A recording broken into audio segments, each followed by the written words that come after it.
Welcome to Everyone Loves Guitar, where we sit down and talk with interesting professional guitar players, uncover their stories, and discover what makes them tick. If you love guitar, music, and the backstory of people's lives, stick around. You're in the right place.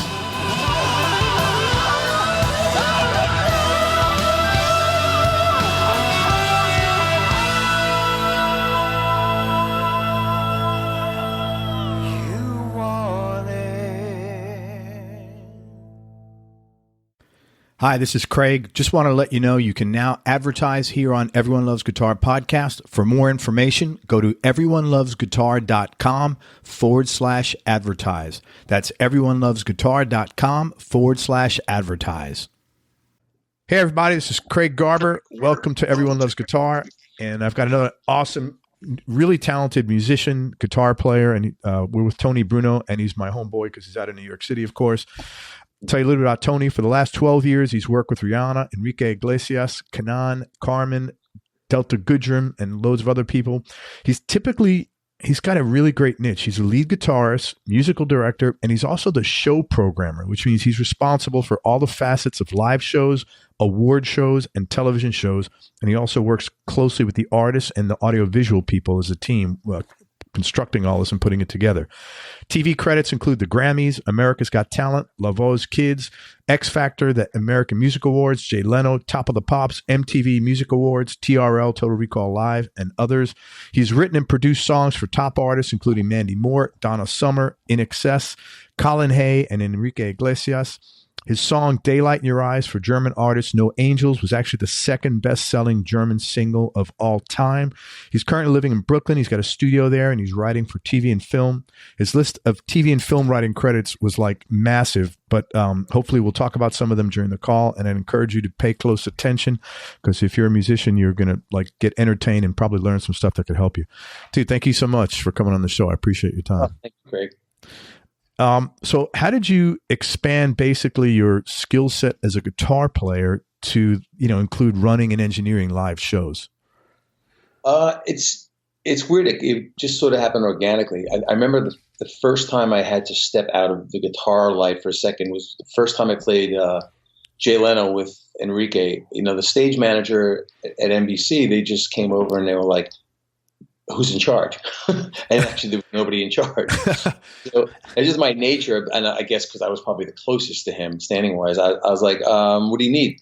He's like, well, I need to know. And he ran down a list of stuff. And I'm like, well, we're running a computer on this and we're doing certain things are on tracks. It's just loops. You could do it, so on and so forth. Like you can do a 2-track stereo mix. You don't need individual ads, stuff like that. And then we just had a conversation, and then in the middle of that, I saw Enrique's, not his manager, but his financial manager, this guy, Juan Carlos, sitting there, and then we got done with sound check, and then at the time, this was like, there wasn't even an English Enrique record yet. So wow. It was, I get this knock on my door. It's like, Juan Carlos wants to see you. And I think I was in a band like a week, and I'm like, oh shit, what did I do? And are you bilingual? Well, I know I became bilingual. He spoke English, but I mean, I during that first tour I had it. Otherwise, I would have been like screwed on the road. But he basically calls me in. It was like some mafia move. He's like, Tony, I saw the way you handled yourself out there. It was very good. You're now the music director. And with that comes, this amount of money or anything like that. I was like, or do you want to do it? So that became a thing. And then I was like, wait a minute, I should go back and find out what that means. And he was like, well, you need to make sure that when we do something like this, it's all done properly and there's no time wasting. And then that Enrique always looks good and nobody's rude and nobody's, like calling too much attention to themselves. Like if a drummer needs to monitor and he's hogging the monitor guy, I'm like, I get it. How much more do I get paid for this? He's like, and he stumbled for a minute. I said, because if you pay me more, I'll do more. I go, that's kind of the way it works. And then all of a sudden I was like, okay, now I'm not a guitar player anymore. I just became a businessman. And that started, that whole thing. And all of a sudden I realized somebody's got to do that. Somebody's got to do the computer work and stuff. So I'm like, I'll do it. And he did pay you more, I hope, right? Yeah, they did. Yeah, okay. Substantially more. And then of course, because they were paying me substantially more, they expected, an equal amount of work more. But it was fine because that's kind of how I operate. It's like, I'd rather be super busy than, watching somebody do something that I could do better. Yeah. If you're busy, that turns into money or opportunity, usually one of the two. Doing nothing doesn't really, And you're just sitting around waiting for that person to finish what they should be doing. And I've watched people do something in 2 hours that I know should take 10 minutes. yeah. And the band's getting tired and everything. So anyway, that's how that started. You know what I think the coolest part of that was when you answered them, like the way you handled that was great. Like he was right. That's what I wrote it down. He said, "What do you need?" Because you could have handled that a lot of different ways. Like, "Oh, I'm in charge," or, you came out of it from a service perspective of, "Let me help you. What are you looking for? How can I help?" Basically. And that. Yeah. Well, that's really what it comes down to, because these guys are, even in LA, I mean, the New York guys are way more hardcore, but even the LA laid back dudes are just like, time is money. We got a show that starts at 5 on the nose. Yeah. That's great, man. Good for you. Congratulations. Thanks. What is the most challenging live show you've been involved with, and why? Oh, God. Well, all right. So this is a long story, but I'll try and make it short. We did, it was 2012, I believe, when I was working with Rihanna. We did the NBA halftime jam.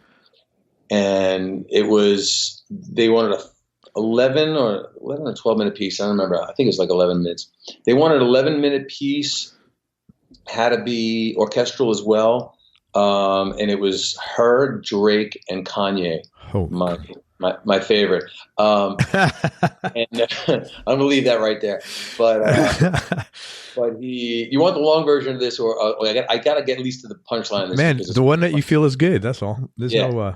So they told me, look, this is a show where everything needs to sound real. You can't have any canned stuff from records. However, we don't have the opportunity to mic. It had to be an orchestra, so we had to have an orchestral thing. I had to write, literally, like, come up with an entire orchestration version of her songs that went into, the real versions of her songs. But again, there was so many moving parts, we couldn't possibly mic all that shit up at halftime and have it sound anywhere near close to, like, what it's supposed to sound like. So the plan was, we're going to do this. I'm going to go into a studio, record the orchestra. We're going to bring an orchestra in, and, we're also going to record each member of the band individually. And then we're going to have them just basically fake it, but It's going to sound like a live version. So it was 2 of her songs, Umbrella, Only Girl in the World. They went into What's My Name, that she does with Drake. And then they went to All the Lights that she did with Kanye. And I put all these crazy, the way her band plays, like, rock versions of stuff. Last sound check before the show, Kanye and his dudes come walking up to me. And Kanye's dude says to me, while Kanye's standing right in front of me, he's like, hey, Kanye does not appreciate what you interfering with his music. Oh, my God. So, but Kanye doesn't say anything. So I'm Italian, New York, I'm like you. This is what comes out of my mouth. I'm like, this Kanye? And yeah, like, hello. Well, okay, let's discuss it. Right. And I get a rude look from everyone. They're like, you need to take all that stuff out. I'm like, well, it's a little late for that. I said, I can't do that. I go, first of all, it's not Kanye's show, with all due respect. It's the network show. And we're all guesting on it. And this is like a directive I got from them. And he's like, I don't care. He goes, it's genius what he did. And you, oh yeah. I don't know.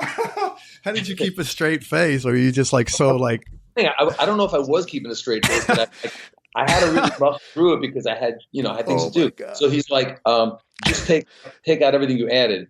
I'm like, okay, I'm just going to tell you this. I go, if I do that, his is the last song, the energy level is going to drop dramatically. I said, it's going to go from, live sounding stuff to the actual recording in the studio. I go, not that it's a bad recording, but it's going to drop in energy. And they go, just do it. I'm like, okay. So I'm walking back to the truck to tell the guys, this is what I've been told. And I get a phone call from Rihanna, and she's like, meet me at the hotel. I'm like, all right. So I run to the hotel. It was like a block away. And she's like, what we going to do, with her accent? I'm like, what do you mean, what we going to do? And what do you think we're going to do? And she's like, you tell me. I said, business as usual. We're going to do what we do.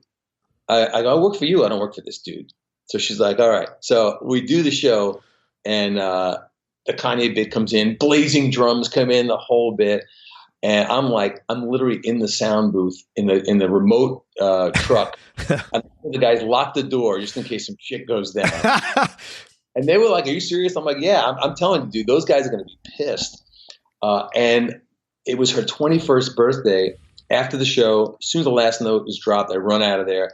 I go to my hotel, and then we all get ready to go to her birthday and stuff like that. Finally, we get there, and I get like this big, like hugs from everyone in the band. Like, dude, that was the coolest thing. You totally punked his ass. And that's what we should have done. I'm like, yeah. I said, the good thing is I'm probably not going to see the guy ever again. Or by the time I do. And as I'm saying this, choreographer Tina taps me. She's like, holy shit, dude. And they all come walking in. Oh my God. and like the whole posse. Yeah. And I see Clay look over everyone's shoulder, looking around the room, and he sees me and they make a beeline for me. And I'm literally thinking prison yard shit. I do not like what you did to my music.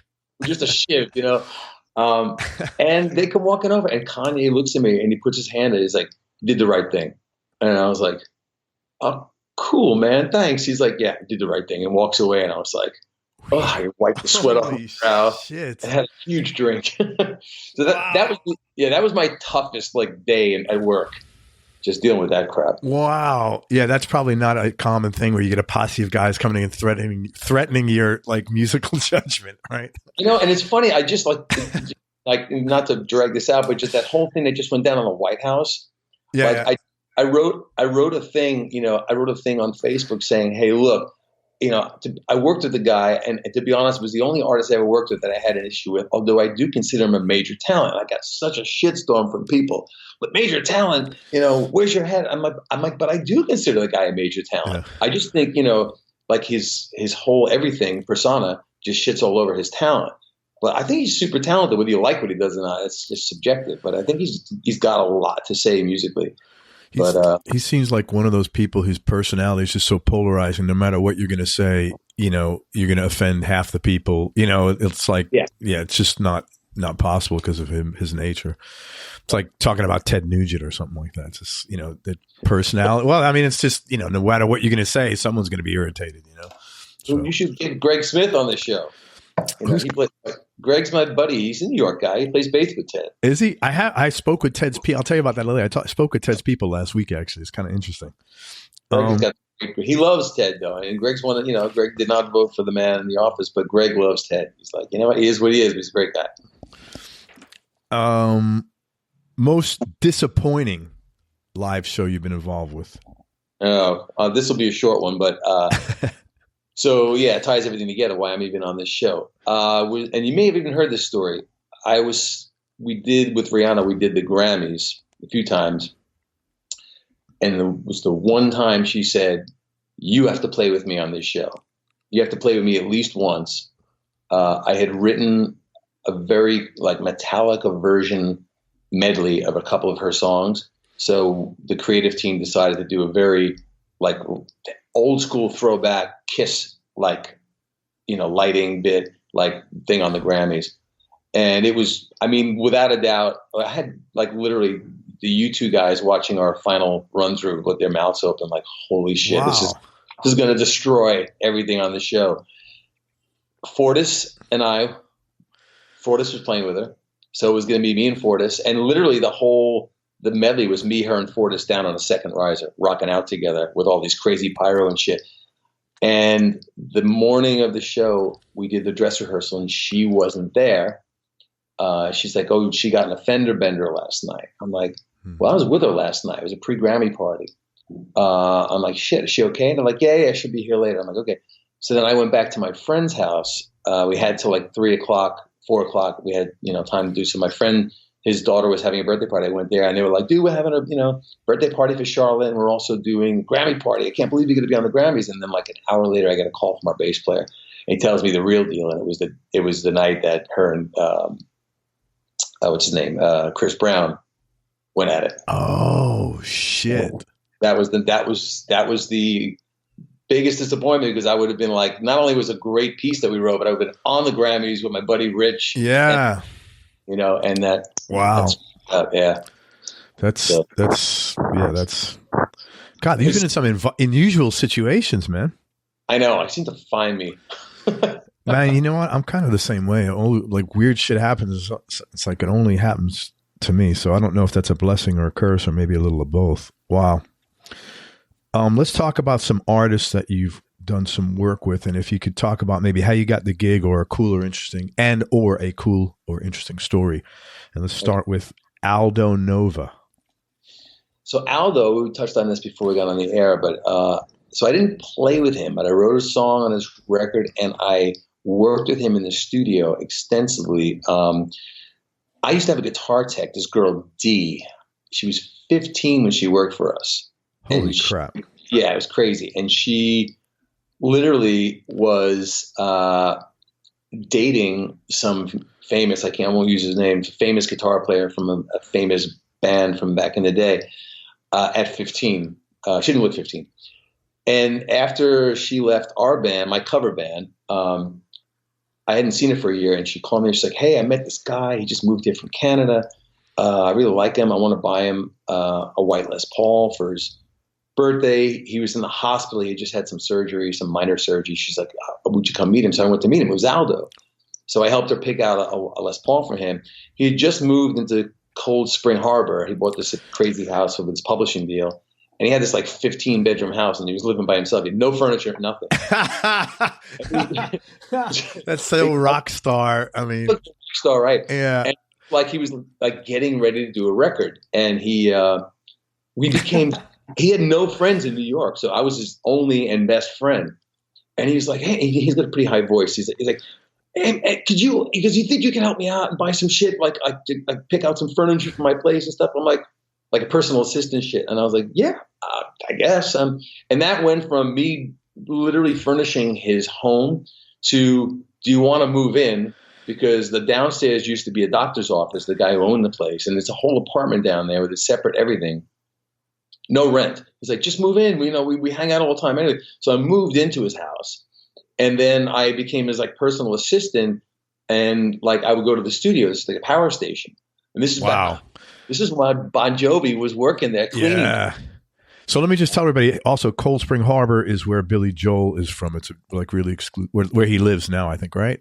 Yeah. Well, I don't know if he still lives there. I think he's further out east now, but it's a really nice place out on Long Island. Yeah, it's beautiful. So I became like his personal assistant, and and then started helping him with his guitars, and helping him. Then I ended up writing a song on his record.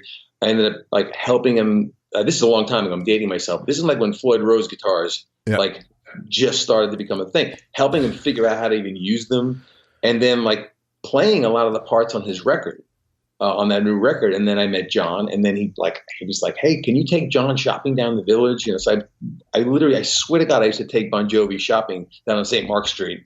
Like, holy shit! For what? Like clothes or?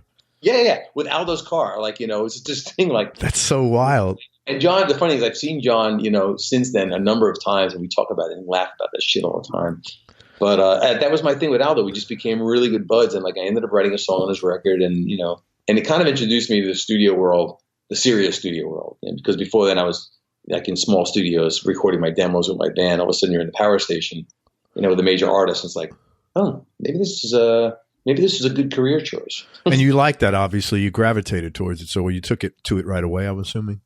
Yeah, well, because it's, you know, it's one of those things where you're in a room with just other creatives, and everybody's there for the same reason, and to have fun.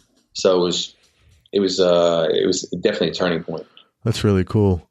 So isn't that weird? Like I always marvel, like you can't connect the dots moving forward, like how you look back and this turns you into that, and that, isn't that like, it blows my mind. Yeah, it never ends either. Like the way I met my wife is some other shit too. We'll get to that. Joan Jett, another one. Do you know Tommy Burns? Yeah, I interviewed Tommy from Billy Joel's band. Yeah, so now we see you connecting the dots here. Yeah. Cold Spring Harbor. Maybe you planned this without knowing it, Craig. But maybe I did. Tommy's like a super close friend. We played all the clubs together and Bleecker Street and just crazy. And he was playing with Joan.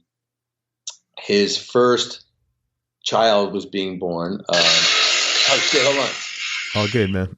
That's my I don't know who that is, but I'm not going to answer. It's my Rage Against the Machine ringtone, by the way. That's cool.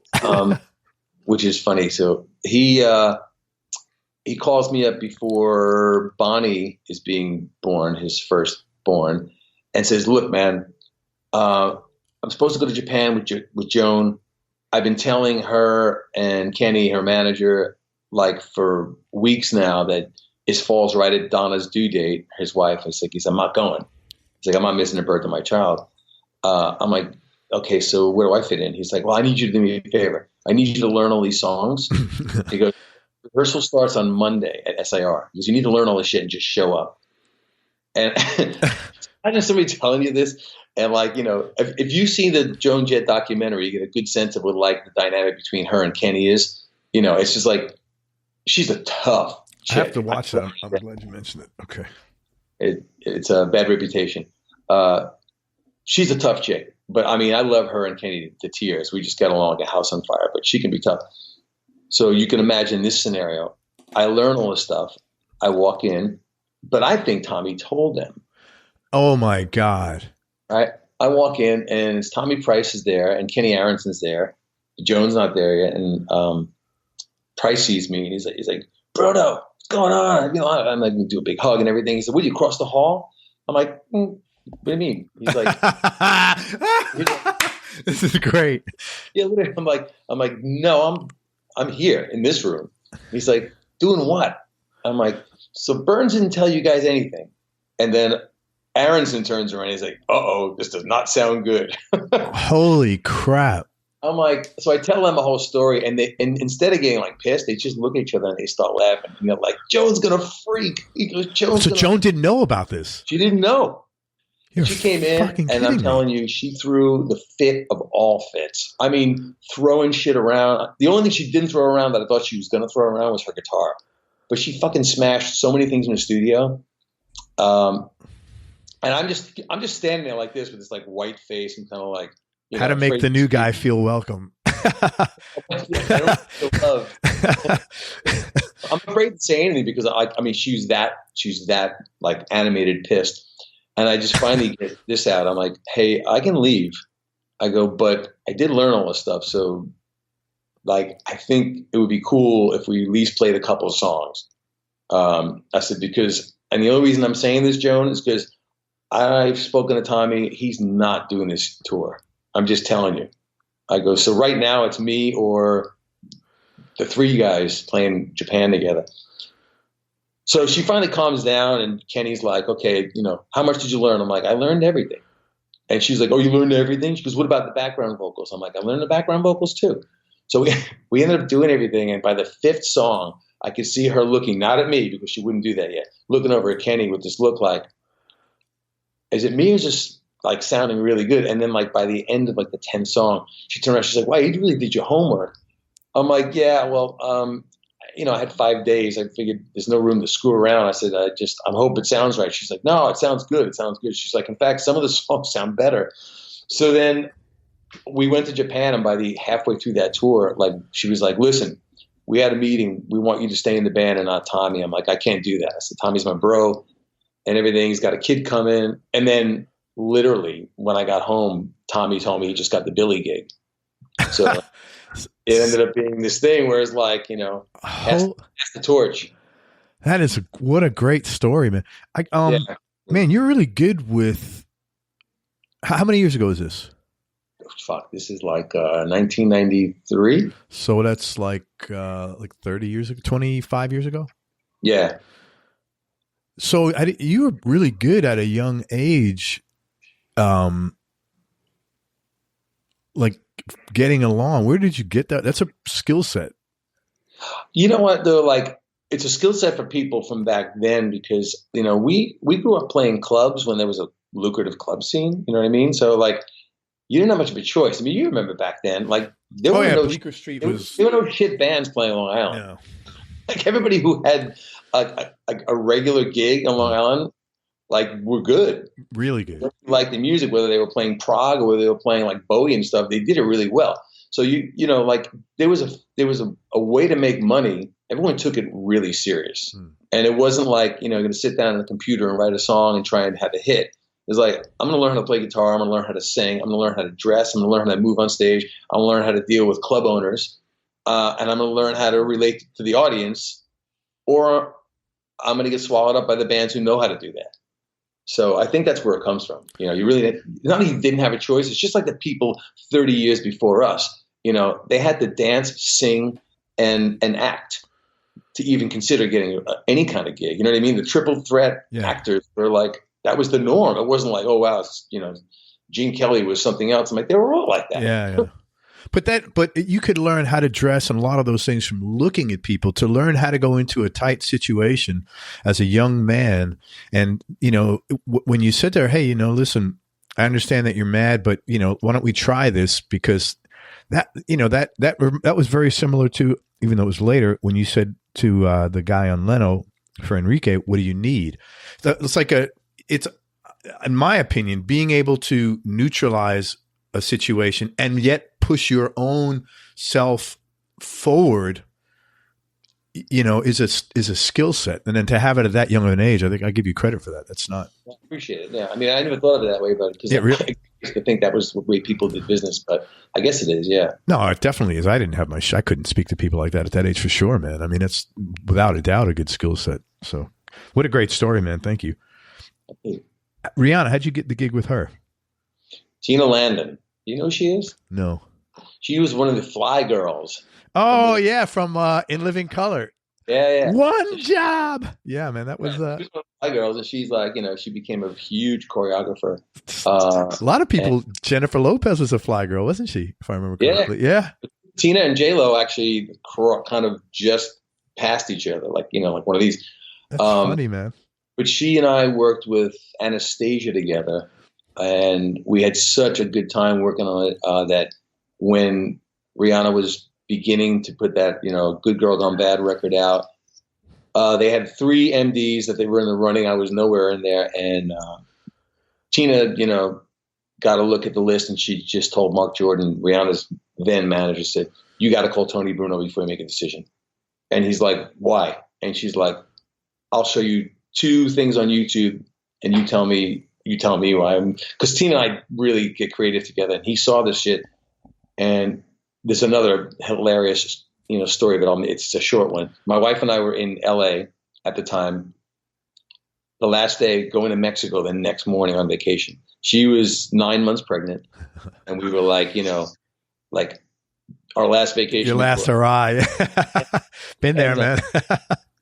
And which Enrique ended up paying for, by the way. I got to throw a little Enrique credit in there. I didn't know it at the time. He paid for the whole bill when it came. That's awesome. Which was nice of him. But I get this email from this guy. What the hell is his name? Evan. He was Mark Jordan's assistant. He's like, hey, can you call Mark Jordan at this number immediately regarding Rihanna? I'm like, what's a Rihanna? I had no idea what's going on. And I call him up, and he's like, hey man, it's Mark. He's like, so Tina Landon tells me the whole story. It's like, I need to meet with you ASAP. I'm like, well, where are you? He's like, New York. I'm like, yeah. I said, here's the thing. I said, I'm going to Mexico tomorrow for 10 days. And he's like, oh, I need to make a decision before that. I'm like, because I can't do it without having an eye to eye with you. I said, okay, I understand, but I don't know what to tell you. He's like, shit. He's like, I got to call you back. I'm like, okay. So I don't hear from him. And I'm like, my wife's Karen. She's like, what was that? I tell the whole story. She's like, oh, well, it sounds like it could be cool. I'm like, I don't know who she is. So we look her up. I'm like, oh, she looks pretty dope. She's smoking hot. I'm like, and she's got some cool music. And by the time, it was just like, you know, the dance hall stuff she did. Wake up the next morning to a phone call from the front desk. I'm like, you have a phone call? And pick it up. And he's like, hey, it's Mark Jordan again. I'm like, hey, dude, where are you? He's like, can you meet me at Duke's like in a half an hour for breakfast? I'm like, Duke's on Santa Monica? He's like, yeah. I'm like, you're here? He's like, yeah, I got on the first plane last night after I spoke to you. Oh, wow. I'm like, yeah, dude, I got to get to the airport. He goes, I'll drive you and your wife to the airport. So we had breakfast together. I swear to God, our meeting was like 10 minutes and this is what we talked about. He's like, you know, so tell me about your wife, tell me about this. He just wanted to like have FaceTime with a human being. Yeah. And then we sat in his car. He played me like 3 songs from the new record, showed me new photos that were going to be on the album. And I'm like, well, this sounds crazy, dude. This sounds way different than the stuff that I looked her up. I said, I would love to do it if you're serious. And he's like, I'm serious. And drove us to the airport. And we kind of forgot about it because I'm like, this isn't going to happen. That's not how somebody hires you. I was living in this apartment at the time. What were you doing in LA? No. I was living here. I was in LA because we went to visit friends on the way to Mexico. Oh, okay. I get you. Great. Okay. Like a 3-day, because we used to live in LA. Okay. We lived in LA from 2003 to 2005. So we decided, let's do a connecting flight, see our friends, and then go to Mexico. I get back here, my doorman's like, you got a shit ton of packages. And it was like all these hard drives, all the files from her record. And I'm like, I see, Rebel One management, Rebel One, like the record. I'm like, oh my God, I go, this is actually happening. And that was like beginning of like super fun 5 years with her. That's awesome. Man, you got some great stories. Yeah, it's like serendipitous stories too. Like, yeah. I never go and actually, Rocktopia is the only thing I ever had to audition for, but which was odd because it was like so much later in my career. That should have been the one you just walk into. Well, it's right up your alley too, right? With all the book of experience you've got. Yeah, so funny. MTV Music Awards. What was that like? Well, that was right after this Mark thing. So that was the first thing we did. Great. So we were gearing up for that performance, which basically exploded her. So that was literally our big first presentation of Rihanna. And NBC Sports. That happened. That's really just like, there's a company I work for called MIBE here in New York.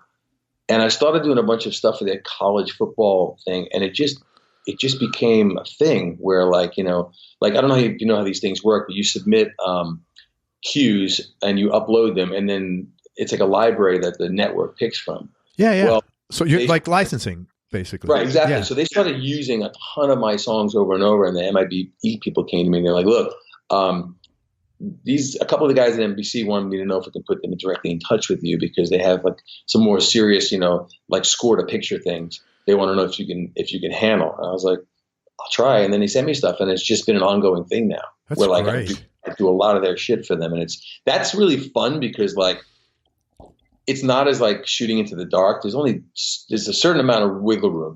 Usually the music supervisors know exactly what they want. And if you're really lucky, they can articulate it. But I hear that a lot. That's the toughest thing. I want this a little more gray. Make this purple. And I'm like, guys tell me that. I'm like, what the fuck? Or as Enrique would say, just more sparkly. I'm like, I think he means reverb. That's great, man. It's so important. I mean, when I talk to guys, you got to have side hustles today, and you got to have plan B and C and D if you want to be successful. And this is, as a business guy looking into the music industry, I don't know how anybody would not want to pursue licensing. It's like, have to. It's mailbox money, and it's like anything else. It takes a while to build up, but it does. And now I see my BMI checks, and I look around. I'm like, holy shit! Like this is really turning into, because it's been like 6 years now, 7 years, and like. And they just use the same shit, and then it gets, syndicated, yeah, and like more markets use it, and then you just start looking at it like, this song is generating that much money. It's crazy, but then it really encourages you to on days off to sit down and get behind and pick up your guitar and start doing more of it. It's great, man. What are you working on now that you're excited about? I think we talked about this off the air, but Rocktopia. Great. It is the fusion of classic rock and classical music, but really kind of done in a beautiful, beautiful way. When I got into it, it was created by Rob Evan and this guy Randall Craig Fleischer. He did all the orchestrations, and now I've been lucky enough to do like 3 of the orchestrations with him. But it's beautiful. There's an orchestra, there's a choir, and there's a rock band. And there's 5 singers. Actually, there's 6 singers. And there's 2 of them are tenors. The rest of them are rock singers, and it takes you on a journey. There's actually a story behind it. And it really, we cover all the bases, things like Bohemian Rhapsody in Blue, things like that. Titles that really, they're provocative in the sense, and people are like, oh boy, are they going to ruin a classical Gershwin song? And you listen to it, you're like, oh my God, this is incredible. The audiences are just like floored. So that's that's my baby right now. Good for you, man. Could you pick top 3 musical experiences you had for whatever reason? The Hang, just your work, whatever. Yeah, I would say the first Rocktopia thing we did, which was live in Budapest, we did it for PBS because we had to go to Budapest, use their orchestra. We were there for a week and a half, and it was mind blowing. My first time, ever playing in front of an orchestra. When they hit the first note, because we were rehearsing in New York to the pre-recorded orchestra, and when we got in front of them, they hit the first note. I swear to God, I must have looked like that scene in Back to the Future where he hits the guitar chord. Because the first opening when they first come in is in Baba O'Reilly. Oh, wow! And I was just like, what a great song, man! Yeah, it's really cool. The one we just talked about, the Rihanna MTV Music Awards, because not only we got to see the beginning of somebody who was going to be, without a doubt, one of the biggest stars, of our lifetime. But we helped create it, I mean, we did create that. We created 5 years of it, but that very first MTV Music Awards thing with her, it put her on the map like nobody thought it would. And we all just looked and said, we did this, we actually did this. And you don't get a lot of those if you even get one in your lifetime, to be there for the very incarnation of a megastar. And I think the other one for me, it's funny, is I think about this one a lot because when we were first playing with Enrique, like I said to you before, it was all, everything was sung in Spanish. It wasn't until I came in on the Cosas del Amor record, which is his third Spanish record. And then the next record after that was Escape. So, but before Escape, he did that song Bailamos for the movie, the Will Smith movie. And that was kind of like the tip of the iceberg. And then Escape came out, and I helped work with him a little bit on that record. I didn't write anything, but I helped work on that record and help, cultivate like what I call his new singing style.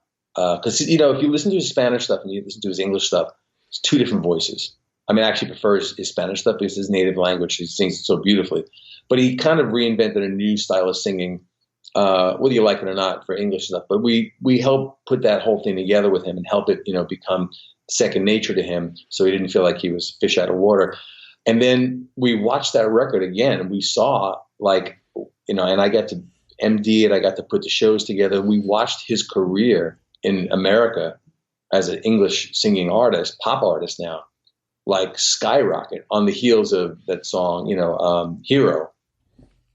And then we did 3 nights at the Royal Albert Hall in London, sold out. That's amazing. And I just remember turning around to my bass player and while we were playing, I just gave him a look. I just mouthed the words. I'm like, remember this.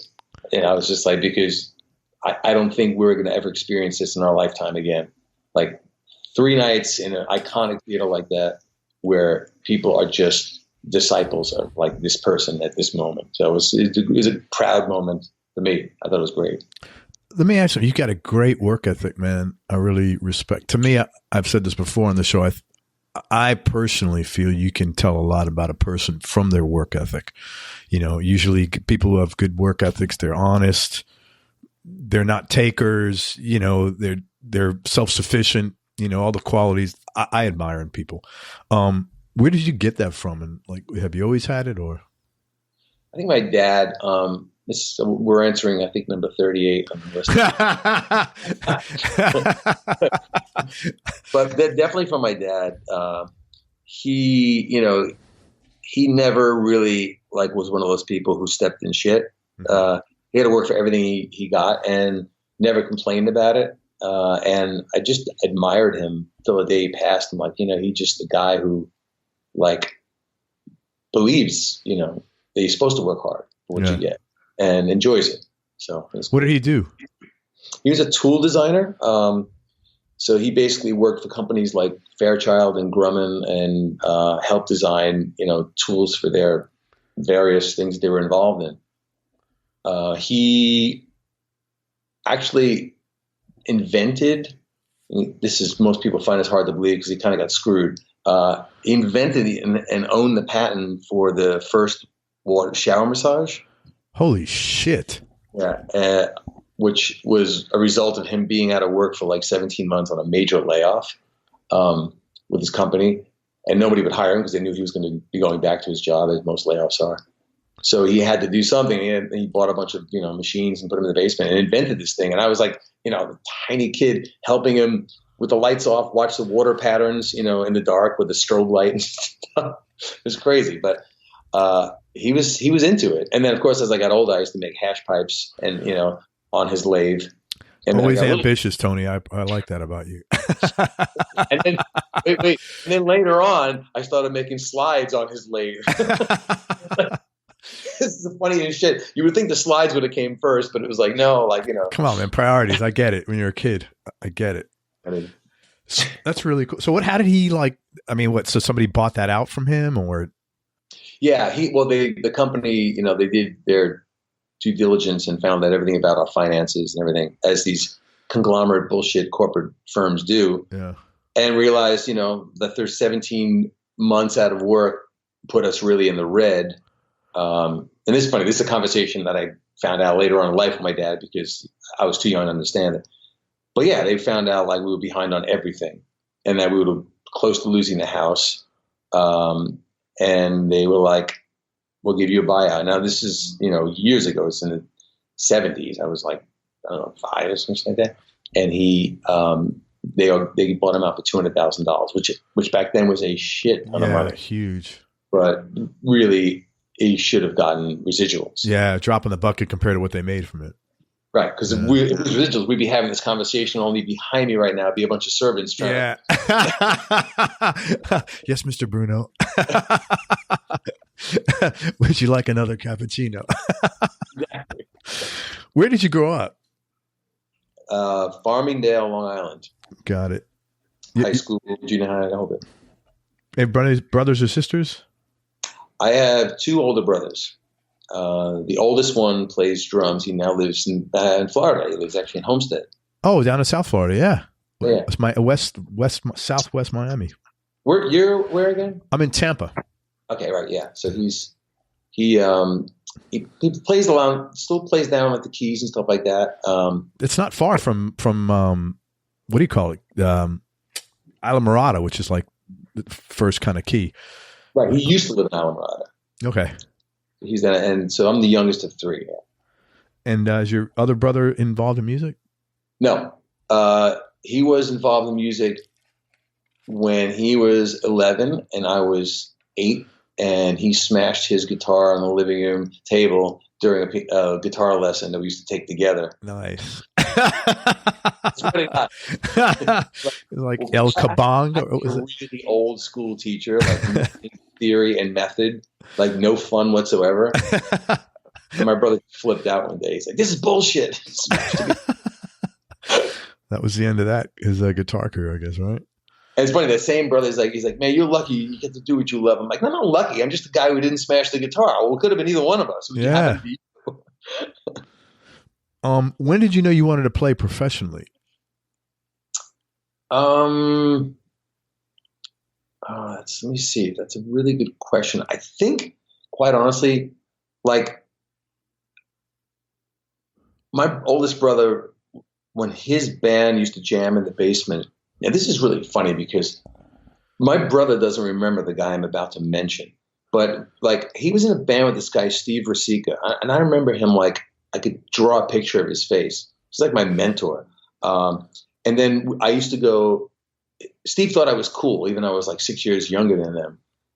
He's like, and then Steve would invite me to come to his garage when they rehearsed there.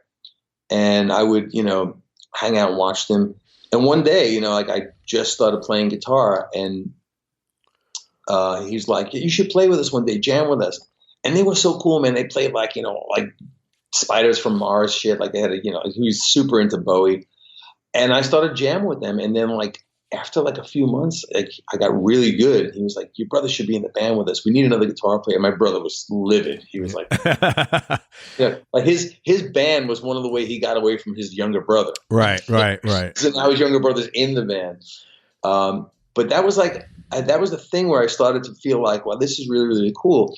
And then I got older and older, and I turned 15, and me and my friend went to see Rat Race Choir at a club out in Long Island. You're like, "Oh, dude." And I saw them. We snuck into Ubies, this Rat club. Race Choir. I haven't heard that. I think I heard that in the Twisted Sister movie. It was maybe like, when I saw that a year ago. Yeah. And they opened up. They opened up with this is the weirdest thing. They opened up with "Not Fragile" by BTO. Great song. They opened up with that, and I was just, and Dave was no, and then they came in, bam, and I looked up at my friend. I'm like, dude, we have to do this. And him and I started our first band together. Me and the guy I was with. And so that you just felt like you was very comfortable and compelled to. I forgot that we didn't snuck into the club. I think I may have even forgotten that we were in a club. It just became a cloud and these dudes on stage who were just gods, And the funny thing is, so like that became a regular thing of just me and him sneaking the clubs. I was telling Dee this the other day, 2 weeks ago when we were on the road. I said, I remember seeing you guys. Are you ready for this? I said, when you played Max's and Renaissance, I said, you could buy a ticket into one, and there were footprints that would show you how to get to the other club. You were allowed to go to both clubs. You came out with hot pants and a t-shirt that said, I'm D, blow me. He's like, holy shit, dude. He goes, that's like the beginning of me and Twisted Sister. I said, I know. I said, I was at that show. And he's like, I said, those were like magical times. And we had the same conversation you and I had before about like everybody was good. Yeah. So it just became a thing where it just gets under your skin. You're like, oh, there's no better way to spend your life. This has got to be it. Do you remember, you're probably older than seeing Zebra? Yeah. I interviewed Randy Jackson. He was a pretty interesting guy. They had talk about serendipity. Their story was pretty unique. I know. I saw him in May. My old band Switchkick did a reunion that he was on as well, and just by himself. And we bullshit a lot in the back. He's a great guy. And he's a genuine dude. Yeah, very genuine. Yeah. What were some of the lower points or some of the obstacles that you've had to deal with at some points in your career, and how did you get through them, either personal, music related, or business related? I think the lower points is a good question. I think just when I had to quit Enrique, it just became all consuming. The thing about being in a band with a pop artist like that, it's like, especially one as ambitious as he is, it's very hard to have a life. There's like, you're constantly on call, but actually, for the most part, I was not on retainer, and then eventually they put me on retainer. But like, you could come home from somewhere and then leave the next day without knowing about it. So I could never plan anything. And I think the hard thing for me was when my son was 3, I hadn't seen my dad in like 2 years, and I invited him up. I have a house in Woodstock. I invited him up there, and I'd been making this plan with his management and shit for weeks and weeks and weeks, and it was an ironclad plan. And we just got home from I'll think of it in a second. Not Russia, but Bulgaria. We just got home from Bulgaria, and I was like, my dad's coming tomorrow. I'm stoked. He's spending 2 weeks here. And as we're on the tarmac, I got an email saying we're leaving the next day for Cyprus, which is like 80 miles from where we just came from. Oh my God. And I literally, like, I felt my whole body start to fall apart and everything. A light went up in my head. I'm like, dude, this is it. You can't do this. And I told him, I'm like, I'm not blowing my dad off. And like, well, you have to. I'm like, I can't. And Enrique's like, Tony, if you don't do it, like, I don't know what this means. I'm like, oh, I can make this pretty easy for you. I said, it means you either fire me or I quit. Which one do you want it to be? I said, I'm not blowing my dad off. And that was it. That was good like, for you. It was hard though, because I literally had to reinvent myself, because, we were living in this apartment here, which is, it was expensive neighborhood, expensive apartment. We had to move out. I'm just back in it now, after years. We had to move out. We had to move upstate. We had to like really cut our budget, and I had to reinvent myself and find a way to, make money, whether it was playing music or not. So that was a huge low point for me. You would have had to reinvent yourself anyway, because you would have been like completely so fucked up. It sounds, I mean, like in one way or another, you're going to have to make a move, to reconcile how you're going to keep doing that, right, and be miserable, or, how you're going to not do that, but at least not be miserable. And, You can't be miserable. It's like I see people now, people that are in the business still, people that I used to be, part of our road crew and stuff like that, and they had kids, and they're like, man, I missed everything. They're like, with my kids, I missed everything. They're like, you were smart. I know it must not have been easy, but I don't know my kid at all. Yeah. Even our own drummer, like he got divorced. His oldest kid doesn't even talk to him anymore. It's like, I said, that's life. The other part of it is work. You know what I mean? Yeah. Like, can't substitute work for life. People who do it, suffer. A lot of lawyers do that until they either freak out or quit. Yeah. But what's not easy? I mean, what's not hard? I mean, you know what I'm saying? It's hard no matter what you do. So you might as well be happy and right. You might be hard on the people you love. Yeah. Right. Yeah. Good for you, man. That's very cool. Tuition, we all make mistakes and pay tuition in our careers. Is there anything, if you'd be kind enough to maybe share one or two mistakes you made and the lessons that you learned from them? Yeah, I hate saying this one, but I'm going to say, and this is weird because this goes against your grain. My grain? Yeah, because you've already stated, and we're the same. We're kind of people that, we like and we are attracted to and stuff like that. Yeah. But I have a very serious work ethic, but I have a more serious people ethic. Mm. And I've always been the person who stands up for everybody for two reasons. First of all, it's just the way I'm wired, but also I've always been in a position as a music director to do that. And I've fought so many battles on other people's behalf that have gotten me in situations where I started to become at odds with either the artist, but not usually the artist, usually the management. This is actually what happened with Rihanna. When she fired her manager and the new management came in, I was already eyeballed as the guy who didn't take any shit in terms of how the band should be treated and what was right from wrong. Like a perfect, for instance, is like a lot of artists will do, it's your salaries, let's say it's, $3,500 a week, prorated, rehearsals are half as much, travel days are not paid. Travel days are not paid? This is a big thing, yeah. That's all you're doing. Yeah, I go in there, I'm like, look, a rehearsal day is 10 hours long. A gig day is 4 hours long. So how the fuck is a rehearsal day paid less than a gig day? A travel day sometimes is 18 hours long, depending on where you're going. Yeah. I said, or 3 hours long. But the thing is, you can't book any other work that day. So how I roll is every day is the same pay. I go, and sometimes the breaks roll your way. Yeah. And sometimes the breaks roll our way. Yeah. I go, we're going to have, for the number of days off in a really good city like Paris, we're going to have a few days off in Akron, Ohio. Yeah. For the number of 7 o'clock business class flights, we're going to have 15 6 a.m. or 5 a.m. Lobby calls on a crammed economy flight to Budapest. I go, so just let the yin and the yang work itself out, but you got to keep your band happy. If you don't keep your band happy, it doesn't matter what you pay them. You got people on stage that don't want. Anyway, so that mentality.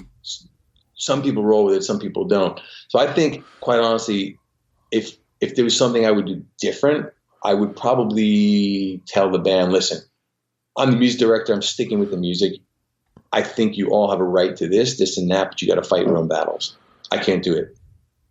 You have to speak up. If you think something's not right, you can share it with me, but I can advise you on how to discuss it, but you have to do it on your own because I can't be your manager anymore. Because what ended up happening is, like all the people who I helped out, never one of them ever came and helped me out, like ever.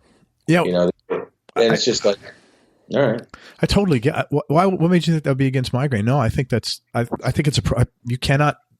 I mean. Well, what I meant by against your grain is like we both like people who are genuinely nice, but you could be nice to a fault. Yeah, and it is between, to me anyway, being nice and like I don't think being nice, me personally, it means being a caretaker. Okay. Yeah. You're right. Yeah. No, I think being nice means being nice. You know, I mean, you can't take care of everybody. That's not being nice. It's being codependent. Yeah. Well, but the thing is, you see sometimes people help us. Like he's still with Enrique now. He's got a Brazilian percussion player who's great. But when he first got in the band, he didn't speak any English. And they would have never given him a raise. He was the lowest paid guy in the band. And I would have to always ask for his raise because they just knew that he would be complacent, just to have a gig. Yeah. And I was like, man, you can't take advantage of people like that. You just can't. No, you can't do that. Yeah, I got to reward people for their hard work. So I would do that differently. Yeah, because that's the truth of it. I hate to say it. And it's not that people are like bailing on you. They don't have the ability. I mean, some people can't handle, a lot of people's perception of that would be it's being confrontational, even if it's for yourself. Right. Which it's not. It's just taking care of yourself, man. It's called, taking care of yourself. So I mean, you got to be able to do that. And if you can't, man, the only way you're going to learn is by suffering consequences, unfortunately. And then at a certain point in time, like you did, you took care of yourself. You told Enrique, hey, that line has been crossed and I'm really not being fair to me, my wife, and my dad. You took care of yourself. That's great. Got to do it. Yeah, man. Sometimes, but you got to do it. Flip side of that, anything that you've done which at the time was out of your comfort zone but turned into a big home run, or just a positive thing? I would think we touched on before this music cues thing. I mean, the way it started. So I didn't explain to you. So that company that I started working, that came out of right after I stopped working with Enrique. Oh, wow. It was the beginning of it. And then I started working for the company I work for now in LA. And, in the beginning, it was like, I was trying to get my feet wet. I just couldn't figure it out. And I just thought, this is just not my thing. There's some people who can do this and some people who can't. But then I really was like, well, wait a minute. You know what I mean? I don't have a choice. I really got to apply myself to this. And then when I finally got it, thank God, Russell Emanuel, the guy who I work for out in Bleeding Fingers out in LA, he was like, dude, this, what you just sent in, should be the benchmark for everything you do moving forward. Because we've listened to it 5 times and we're like, holy shit. He just went from 0 to 60. This is like, you just made the cut, so to speak. And then it was like, I just analyzed it like, what did I do? And now it just comes second nature. So I really feel good that I was able to step outside of myself and say, you got to do this. Well, it's tough too, because it's long-term cash. It's not send something in, get a check right away. This other company it's both back end and front end. Oh, and that's great. Yeah. And I really was like, I got to figure this out because we need money now. I hear you. Yeah. Good for you, man. That's great. Yeah. I was impressed with myself. That's cool, man. It's good to do that. That's cool. Yeah. Are you, we have the same work ethic, and I am able to now stop and pause and, not like just like celebrate, acknowledge, feel good. It's probably a better word about little victories. Are you able to do that? Yeah. I think you have to. Yeah. I think because, and it's funny, it's like, I share with my son all the time because I try and explain to him, like, you're too young to realize that everything you see in front of you isn't the norm. Like, just the fact that you have this size TV is not normal. And I don't want you to compare it to your friends. I just want to tell you, it's like, you have this because I thought you earned it. Like I said, so you should give yourself some credit for earning that, whatever you did. If you want me to remind you, I'll remind you. I said, every step of the way, a good test score is something to celebrate. Yeah. Yeah, that's good. Any advice? What advice would you have given your younger self, assuming you would have listened, that might have made your life easier in some way? Yeah, it's funny. I've had this conversation with a few people who did what I did. I would have spent less time playing live clubs and jumped into learning the other aspects of the industry earlier on. Like I kind of did, when I got forced into the Aldo situation, stuff like that. But I tended to spend more time doing every little thing than I should have. There's some people who just get really motivated to say, okay, you know what? I want to go to engineering school. I want to learn about marketing. I want to do that. I would have I would have been better off learning quicker how to be more autonomous in the industry as a person, not just as a guitar player. It's tough to, where do you go for that too? That's like it's not like, you know, like where do you go for that stuff? There's 5 or 6 different moving parts there, you know? Well, the thing is now, I mean, kids have it. I mean, if they're smart, they have it made because you can do it right from home. Yeah. You know, there's online everything, and it works. I mean, Berkeley offers online, so you can learn whatever you want. All right, man. Let's talk about gear for a few minutes. You've got some cool guitars I've seen, and I just because I know you're a friend of Rich Fortis's, you have to have good guitars because he's he's got some like big time guitars. What's your like go to guitar? And when I say go to, I don't mean like studio stuff. The one you like playing the most, and what other 2 would round out your top 3? I'm going to say this now, and I wouldn't have said this 2 months ago or 3 months ago, and Rich is going to hate me for this because he's such an old school dude. But I have this D'Angelico Atlantic that I got just before we did Broadway, and it has completely changed my feeling about guitars because I was always in the same camp as Rich. You know, if it's not a Gibson or a Fender or some sort of really, really rare custom job, it's not worth owning. But Justin up at D'Angelico invited me to come up to check out some acoustics for the show. And I went up there and I just, you know, I didn't really find one I liked, although yesterday I did a photo shoot and video shoot for them, and they now have one that I'm in love with. But he was kept putting this thing in my hand. Check out this guitar. I'm like, dude, I have so many electric guitars. I just don't need it. I go, and I'm not a guy to take a free guitar that I'm not going to play. He's like, yeah, but just take it to the show and do a sound check with it. I'm like, all right. If you'll stop doing it, I'll force it. I'm going to bring it home. Yeah, man. Let me check it out. Is this thing? So.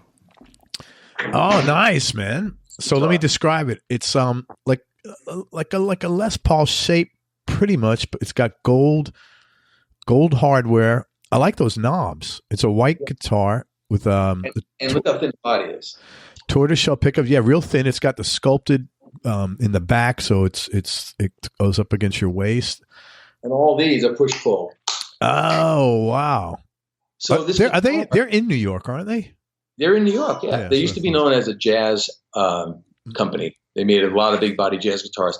Anyway, I brought this thing to sound check, and I was like, yeah. Everyone's like, what's that? I'm like, this guy asked me to check it out. I said, it looks beautiful. I'm like, yeah, but it's, you know, D'Angelico. I said, I started playing it. And then I couldn't put it down. I literally could not put it down. And now I bring this thing whenever I do sessions, whereas I used to bring a Telly, a Strat, and a Les Paul, I bring this because I can get every sound out of it. And it's called a D'Angelico Atlantic. Yeah. It's just really a hot shit guitar. And it looks great. You know? It looks... Is that okay? Now the neck that's a rosewood fretboard. Rosewood neck. It's super flat, so it's a lot like a Telly neck. That's great. Super flat here, not too thin back here, and it just sings. But the thing is, it feels so solid. I love their company. And then the other round out guitars with this is my '79 Les Paul, and what used to be my Desert Island guitar, actually probably still my Desert Island guitar if I ever had, which was my 1990 piece of crap Telly that I bought at a pawn shop on 7th Avenue when there used to be pawn shops in New York City. That's so funny, man. That's been years. Yeah, $250 I paid for this thing. And I pulled it down for the rack, and I swear to God, it used to be my guitar that I would play like the Red Lion in the Village with, so that if some drunk guy broke the neck or something, I wouldn't care. And now I would bring it everywhere with me. It's just one of those guitars. You could throw it in the back of the car, leave it there in the freezing cold, pick it out, it's still perfectly in tune. Actually, this guitar too stays really well in tune. So I would say that Telly, and the Les Paul. What's that Les Paul? Is it black, white? It's a black 79 Deluxe. That's cool. Which has I'll give you 2 seconds. Yeah. Great story. I'm sorry, because you'll love it. No, man, go ahead. Talk. Go ahead. And that has a great story behind it. So when I was living in LA, I was really good friends with Colin Hay from Men at Work. Oh, yeah. We lived in the same town together. I toured with him for like a couple of years. And we used to go to True Tone Music together on Pico. We were in there one day just being two guitar geeks, because you think I have a lot of guitars. I've got 80 guitars. He's probably got 180 guitars. You have 80 guitars. Yeah. Wow, that's a lot, dude. Holy crap. He's got so many guitars, it's disgusting. Do you have a separate apartment for your guitars? No, I have storage. Oh, yeah. God. So we went to this place, and I was playing this G&L ASAT Telecaster, like creamsicle orange, through this Bad Cat amp, and I was just burning on it. I was just like, oh, I fucking love this thing. And Colin's like, so why don't you buy it? You know, with this Scottish accent. I said, dude, if I come home with another guitar, my lady's gonna kill me. I said, it's the last thing I need. He's like, I don't know, man. If I played a guitar that well, I would buy it. Like, yeah. First of all, you have endless fun. And second of all, you don't have a wife who beats you up every time you come home with a guitar. Anyway, I thought about it for 2 days. I went back to buy it, and they told me that he bought it. So I was like, right. So wait, so Andrew, the guy who owned the guitar shop, he says, look, dude, if you want another one of those, they're so consistent. I can order you one. It'll be exactly the same. I'm like, do it. So he orders me one. Took 3 months to come in. They call me. They say the guitar's in. They're setting it up right now if you want to come in. I'm like, all right, great. I go to get it. While I'm waiting for them to bring the guitar, this guy got this black Les Paul he wants to put on consignment. And they're like, well, okay, we take 25%, you know, and they're like, dude, that's kind of steep, you know. And they're like, that's just the deal. It's not my policy. He said, either that or I can give you $1,600 for it right now. And this is going on. I hear it out of my left ear while I'm waiting for my guitar. I'm like, what's taking so long? The guy sells him the guitar. He walks out. They take the $1,600. He leaves. They come back. They're like, I'm so sorry. I don't know how to do this. But one of the other salespeople sold your guitar. Oh, my God. Your name on it. I'm like, what? He's like, yeah. He goes, they had your name, but I think the tag must have fallen off.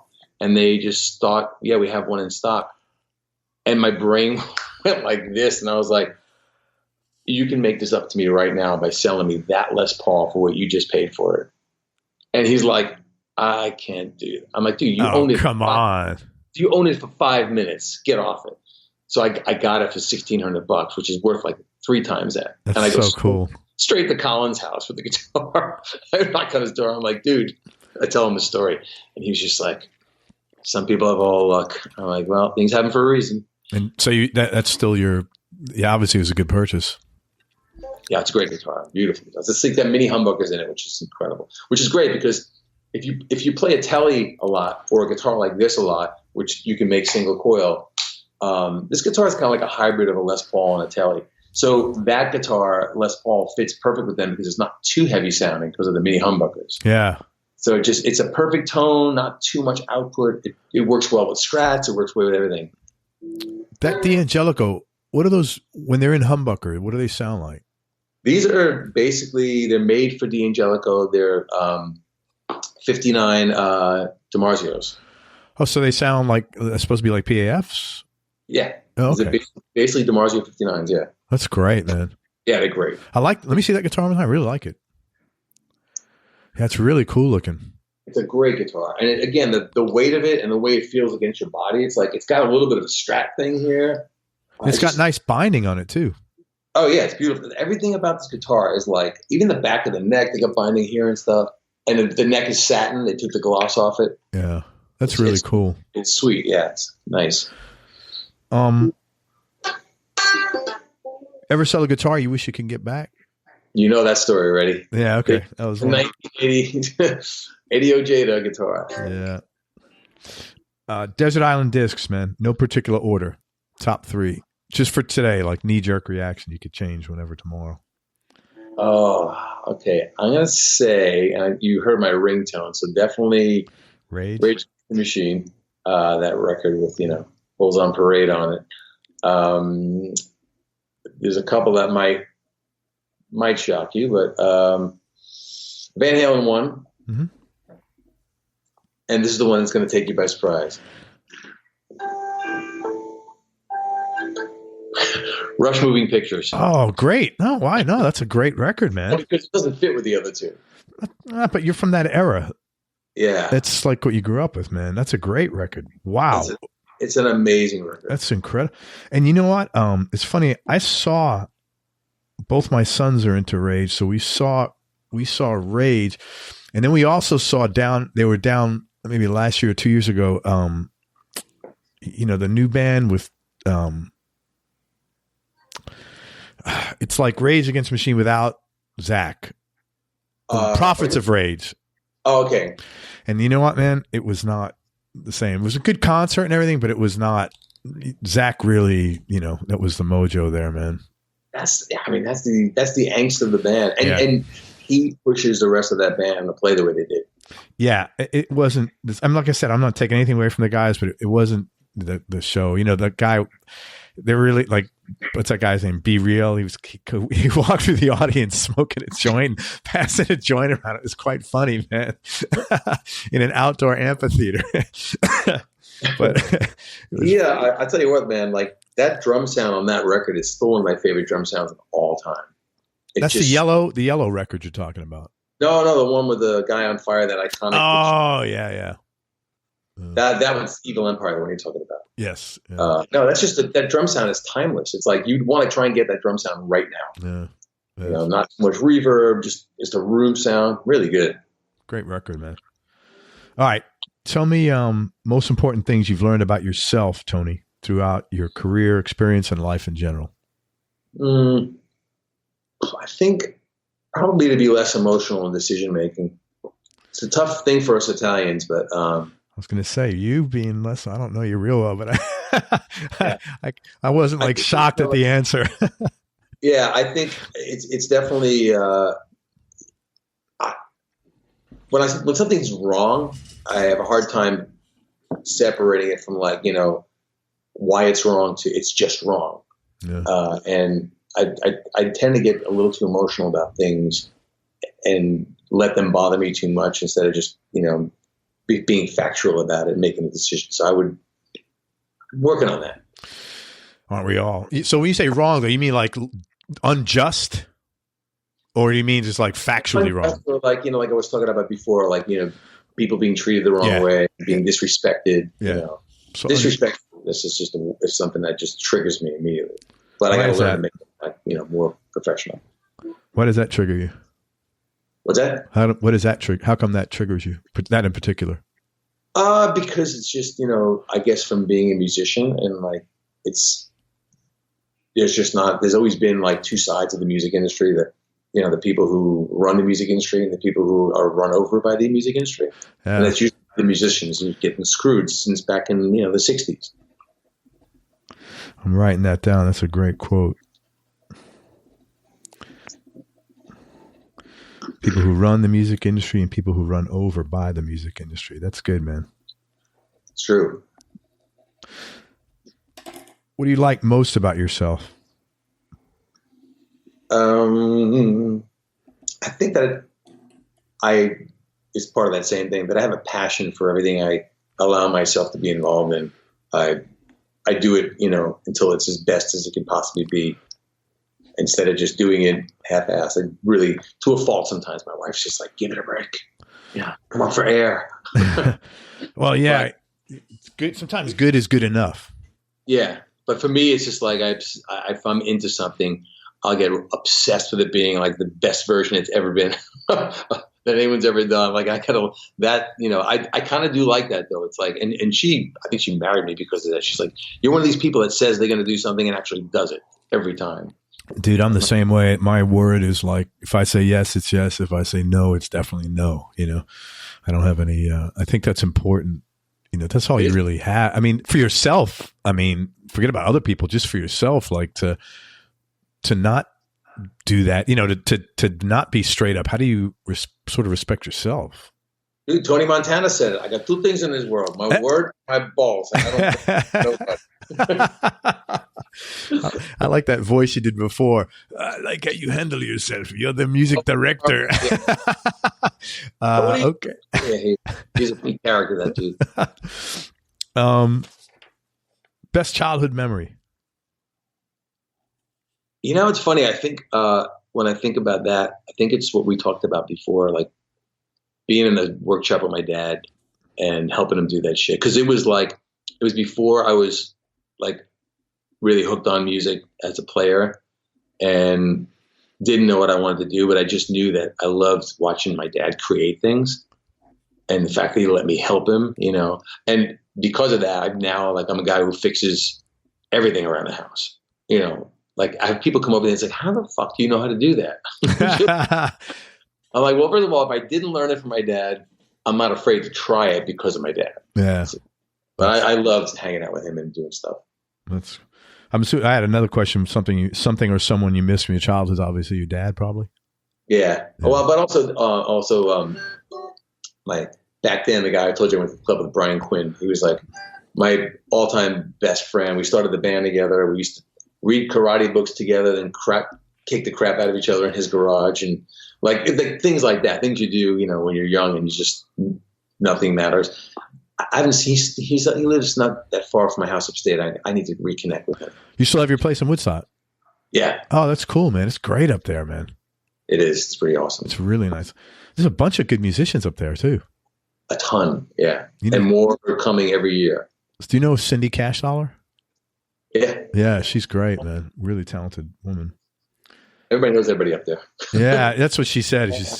Yeah. Tell me something about yourself people would either be surprised to hear or might find a little odd.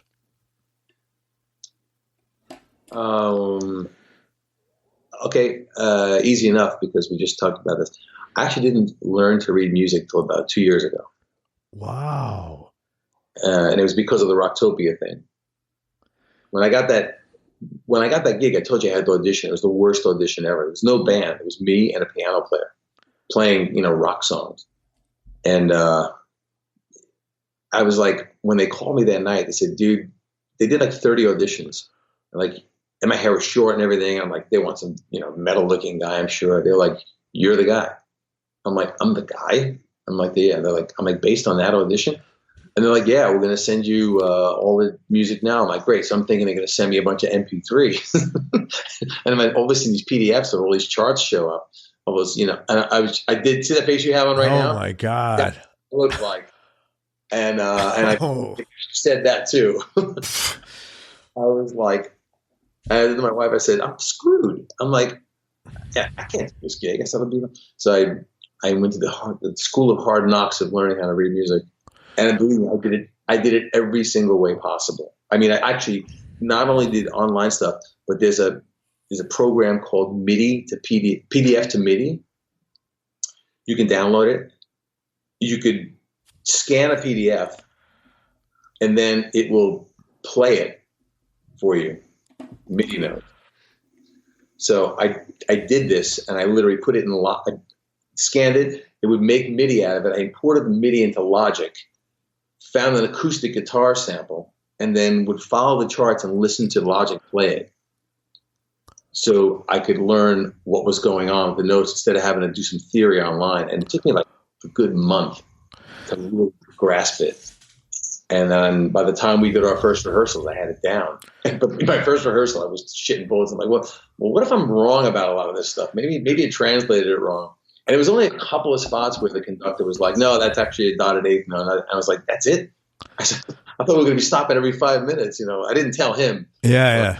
I muscled my way through it. So I think most people just assume if you're playing, any kind of big leagues that you're a fluent reader. Most people aren't. How long did you have to get all that shit together? A month. Man, what's amazing to me is not that you only learned to read music 2 years ago, is that I am fully aware of the amount of effort in that month. Like that was like your life, you were breathing that almost 24/7 to get that done.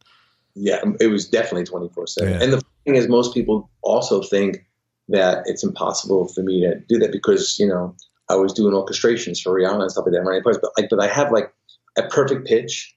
I can write orchestrations, like on a keyboard and know exactly what works and what doesn't work and just do it without knowing if it's, theoretically correct. But it is theoretically correct. Now, I might write some cello parts that are not actually on a cello. You know what I mean? They might be off the neck somewhere as a viola. Yeah. But I would use, I would go into Logic and put it in there. And if the notes won't play, then it's not on that. Then I'll have to open up a cello track and move those notes to that. So I learned that way. But it was, it was like basically I was able to skate by on those things. But when it came to this, it was like, there's no skating by on this, bro. You better start. I really give you credit. That's a lot of discipline, man. It was a nightmare. Every week into it, I was like, nah, I should just call him and say I can't do it. And my wife said, I think I may have actually called Rob and said, dude, I don't think I'm the guy. And he was like, what are you talking about? And I'm like, never mind. I hung up the phone. Yeah, that's great, man. I think maybe he'd let me off easy and say, all right, you know what? We found somebody else anyway. But it didn't work out. Man, I'm interested in this. What do you do when you're having a bad day to make yourself feel better? Well, there's different things. A glass of wine doesn't hurt. But a lot of times, this is funny. Because I just caught myself doing this before. Because we're having a little bit of the stress in our building right now with the condo boards and stuff. And I think about what my son is doing at school and try and picture him. And that sounds weird, but I actually try. No. It's like it's gentle, it's innocent, it's No, it doesn't. I picture him in his world, trying to negotiate, navigate through math or whatever it is. And it makes me think, oh my God, it never ends. So like he's having a hard time right now. I'm having a hard time. Yeah.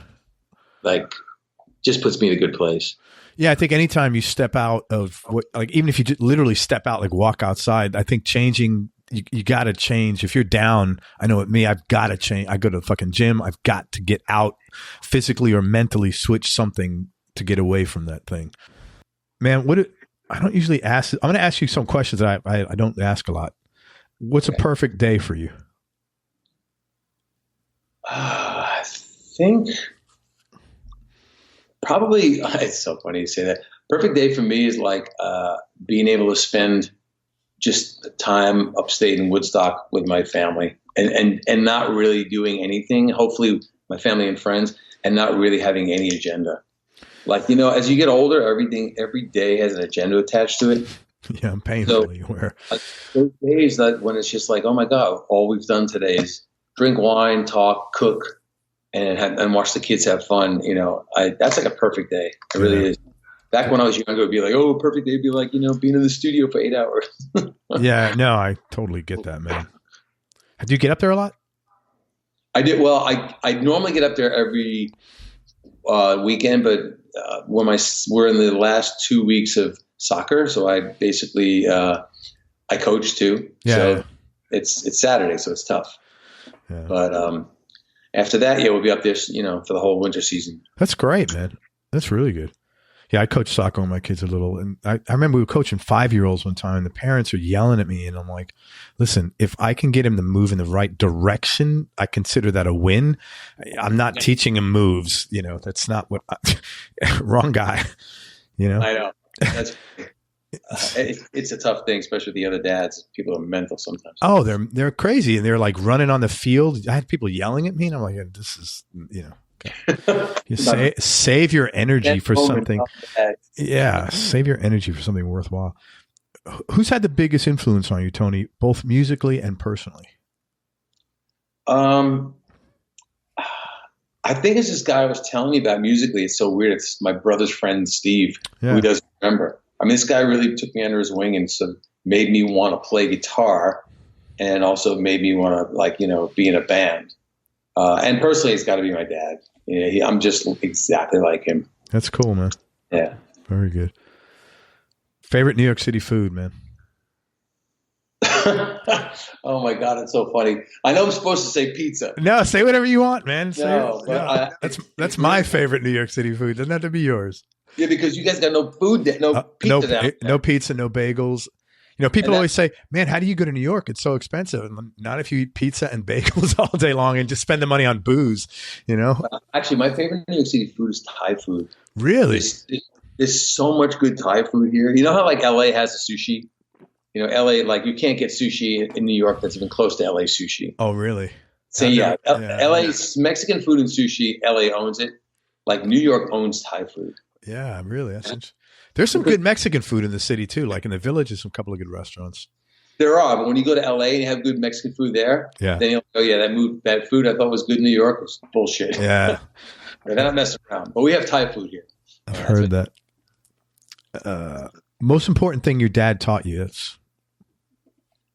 Probably, honestly, like what I was saying before is like about like working hard, and also, but more important, more specific is using my hands. Like I learned how to be a craftsman from my dad, which is not something a lot of people aspire to do, especially musicians. Like people see me like with a skill saw or like using like power tools, and they're like, "Dude, are you fucking crazy?"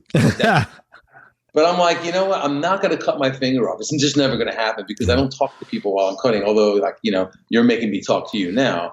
But you don't have a skill saw in your hand, do you? Yeah, I'm saying when people say that to me while I have a saw in my hand. Like, but honestly, like that stuff is also like in one weird way or another a perfect day. I can lose an entire day. Like if you ever saw my house upstate, me and my buddy Scott, we built this giant stone patio that needed a retaining wall and everything. Then I built a pergola. I built I built the whole deck for our hot tub and everything.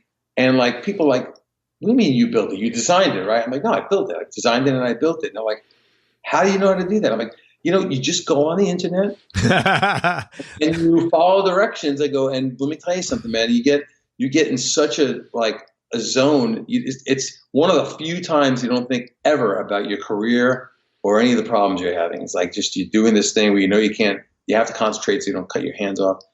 And it's great. So I think my dad gave me that. I know he gave me that, and I love it. It's like I love building shit. That's cool. Have you ever built a guitar? No, but I've been asked to build a guitar. I've had a couple of people ask me. Yeah. Launch your model right here on this show. My mom, Tony Bruno guitars, man. I know. Well, then I get Tony Bruno, the amp guy, be like, "Hey, dude, why don't we partner?" Back when I was asking you if you would throw me a free amp, that shit. That's right. I'm telling you, man. Doors open. Launch it here. Tony Bruno guitars. The funny thing is, like, I've been approached. When Jimmy Archie, who used to work at Gibson, when he went over to First Act Guitars, he wanted to do a Tony Bruno model. He wanted me to design it, but I just honestly, I'm like, dude, how long are you going to be here? I said, because I don't. This is not your guitar company, So we didn't do it. Well, doors open, man. Let's do it here. We'll launch it. Could do 2 lines. I'll tell you, explain how to pricing it, I'm going to call you from a marketing design and everything. I'm going to call you out on that. I'll honor that. Like I said, if I say something, I do it. Always. Okay. Most important thing your mom taught you.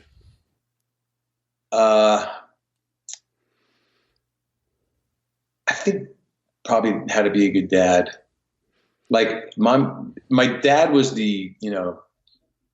my dad really was a super disciplinarian, but also like in a loving, nurturing way. There's like a lot of love in our family growing up, right up until my parents got divorced. But but it was like my dad didn't come from the school of like how to be very what do you call it, physical with your kids. Oh, like cuddling and hugging and shit. Right. His version of cuddling was having discussions, which I now appreciate more than I did then. Yeah, sure. I remember all of it. My mom's was learning, was always like, you have to show your kids love. It's the number one thing. Yeah. Love. If you show your kids love, no matter what's going on in their life, they'll always feel safe. Yeah. I think that, I have to ask my son, but I'm sure he'd agree. I think that comes from her. No, it's true. And what will happen is like I said, my older son's 28 now, and he's come to me in the last 5 years, and he said to me certain things that like, I'm really glad, or even last couple of weeks ago, he said, I'm really glad I have you guys because I always feel, I can always come to you for help, and it makes my life a lot easier. And because you don't get attaboys from your kids, man. No. Ever. But once they're older, you'll get some like that, I think it's a great thing being a parent. I think everyone should do it. People who don't, obviously they have a different life they're looking to lead. But I think as you get older, and that life starts to become more like just sitting in the house hanging out, I can't imagine not having that person call you up. Yeah. Hey man, just thinking about your dad.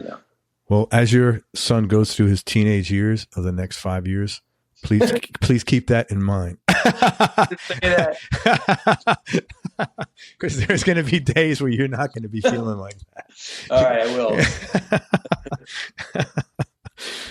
What are you proudest of, musically and personally?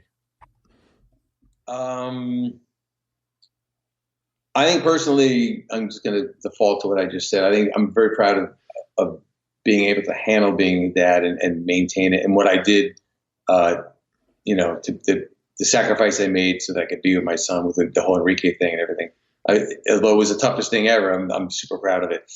Musically, I tell you what I'm really proud of.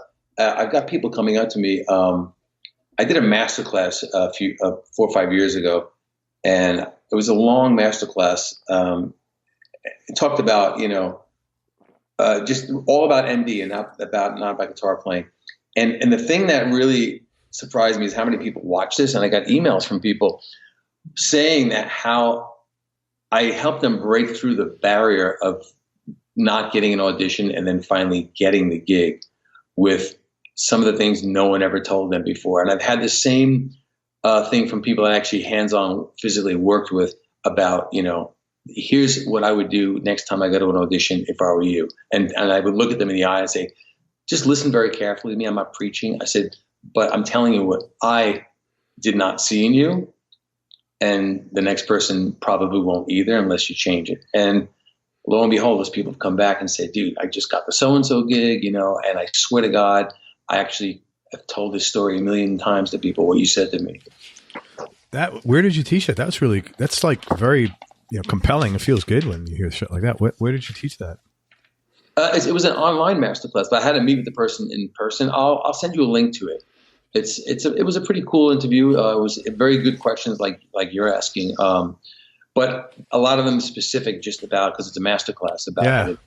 One of the things I always, tell people, I said, listen, don't think because you can go in there and play the stuff perfect that you've got the gig. You're expected to go in there and play it perfect. Right. That's like putting on your shoes.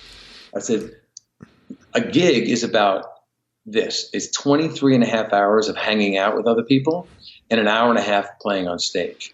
So you got to figure out which one you're good at. I go, and if you're not good at the 22 part, you're not going to get the gig. I said, I could snuff out a pain in the ass or a know-it-all or, in a minute. I go, but a team player, I go, that takes a few minutes to find. And I said, and then through your playing and conversations, that's when you say, this guy's a good dude. This guy's going to be great. Everyone's going to love him. I said, but your playing has nothing to do with it. If you come in and suck, you should be embarrassed from showing up in the audition in the first place. Yeah. You're expected to know. It's like buying an apartment. If somebody says, hey, the roof's in great shape, I hope so. Yeah. You shouldn't have to say, wow, this roof is great. It's really a bonus. Right. Yeah. No, that's really good. I would love, if someone told me that kind of advice. Do people, it's very open and direct. Do people generally receive that well? I would think they do. Yeah, it's probably 60-40. If you'd be surprised, I haven't had the other 40%. Well, again, a lot of this is most of my work. When I was MDing, a lot of stuff was in LA. So without, crapping on the West Coast, you get a lot more people who don't want to hear that kind of thing out there. In New York, where everybody's straight up and honest. Yeah, I would say it would be like 70-30 here. Yeah. Yeah, that's really good. That's really good advice, man. Okay. So I know you mentioned your wife earlier, and how long you guys been together? We'll be married 20 years next year. Dude, good for you, man. That's a long time. It is. Very long time. And you got how many kids? We have one, just him. So that's awesome, man. Congratulations. All right. So you also said something about how you met. This is a fairy tale story. I got to make it. So, all right. So I was playing with Joan Jett for 5 years. We played in Germany, and then on this German tour, we opened up for this guy, Udo Lindenberg, who's kind of like a national treasure there. Nena, the 99 Luftballons, Nena. Yeah. Yeah. Who Fortis played with too, didn't he? I think, yes, he did. Yeah. So, and that whole thing stems from me. Just so you know, it's like the endless cycle of people getting gigs that, I sort of pioneered, which I love it. It's like, that's another thing that I love about this business. I'm proud of, like so many people I know that ended up doing this same gig. So she came to one of the shows and she got backstage and she comes walking up to me and she's like, she's with a she's really attractive, and she's in her accent. She's like, great show. She goes, but I really love the band. I would love to hire you guys for my next tour. I'm like, well, that's probably super flattering. I said, but I don't think Joan's going to like that too much, but let's exchange numbers and everything. And she's like, all right, but just the offer's there. So I went back and I brought it up to Joan and Kenny, and they freaked out and everything. And then Nana kept contacting me, and I was like, look, I really want to do this tour. It's only 2 months. Could we just not book any stuff? So we did. So finally, Joan and Kenny agreed. So the Blackhearts did a Nana tour.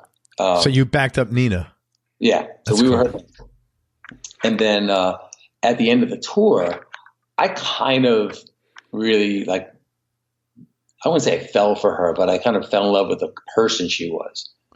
She, was a whole different atmosphere, and her, just the whole thing about her and her husband, Philip, we just got along great. I really kind of just loved the whole thing. So she asked me if I would produce her next record. And I was like, yeah, when are you doing it? And she's like, well, it starts immediately. So I had to go back and tell Joan. Long story short, I had told Joan, they freaked out and everything. I said, listen, I have to do this. It's an opportunity of a lifetime. So I quit the Blackhearts. Wow. With the promise that if you ever need me for anything, and I mean anything, I said, I will be there. So I moved to Germany. I lived in Nana's house for almost a year. She has a studio in the basement of her house, and produced this record. I hung out with her twin kids every day after school who didn't speak English. I got German lessons so I could understand them. This whole bit became part of my family. And then we went on this tour, and she's like, I have a bunch of interviews to do. Would you want to do one with me? I'm like, sure. So I do this interview, and this beautiful redhead is the interview. And Nana sees this chemistry. Well, not really chemistry. Nana sees me staring at her. Nana sees your loins.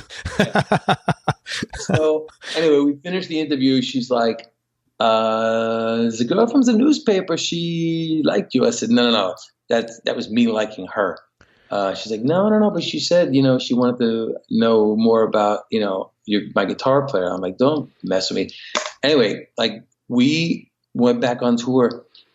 Nana calls her because she had her number. She calls her 2 a.m. Of course, we're drunk on the bus.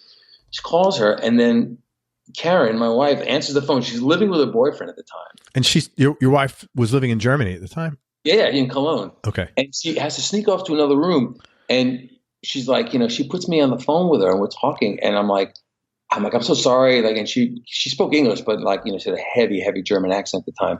She gets off the phone. I'm like, Dana, I said, you can't fucking do that. She lives with a boyfriend. She's like, I know, but she's like, she's not supposed to be with him. She's supposed to be with you. I'm like, you're fucking crazy. Anyway, a week later, this girl shows up at one of the gigs, and she's like, tells me this whole story that when she got off the phone with me, her boyfriend asked her, who that was, and she said told her it was Nana. And she's like, I couldn't lie to him. I told her that, that there was a guy there that I really, was interested in. She goes, and I told him I needed to sort my feelings out, so I'm going to another show.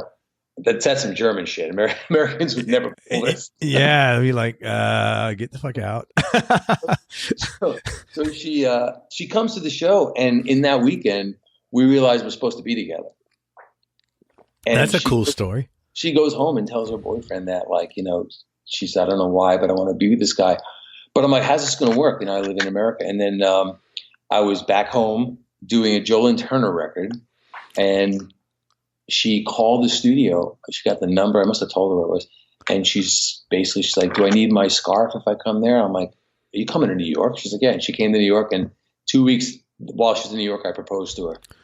Holy shit. Wow. It was a quickie thing. And we've been together ever since. Just crazy. Wow. I know. And 20 years later. Well, obviously it was the right decision.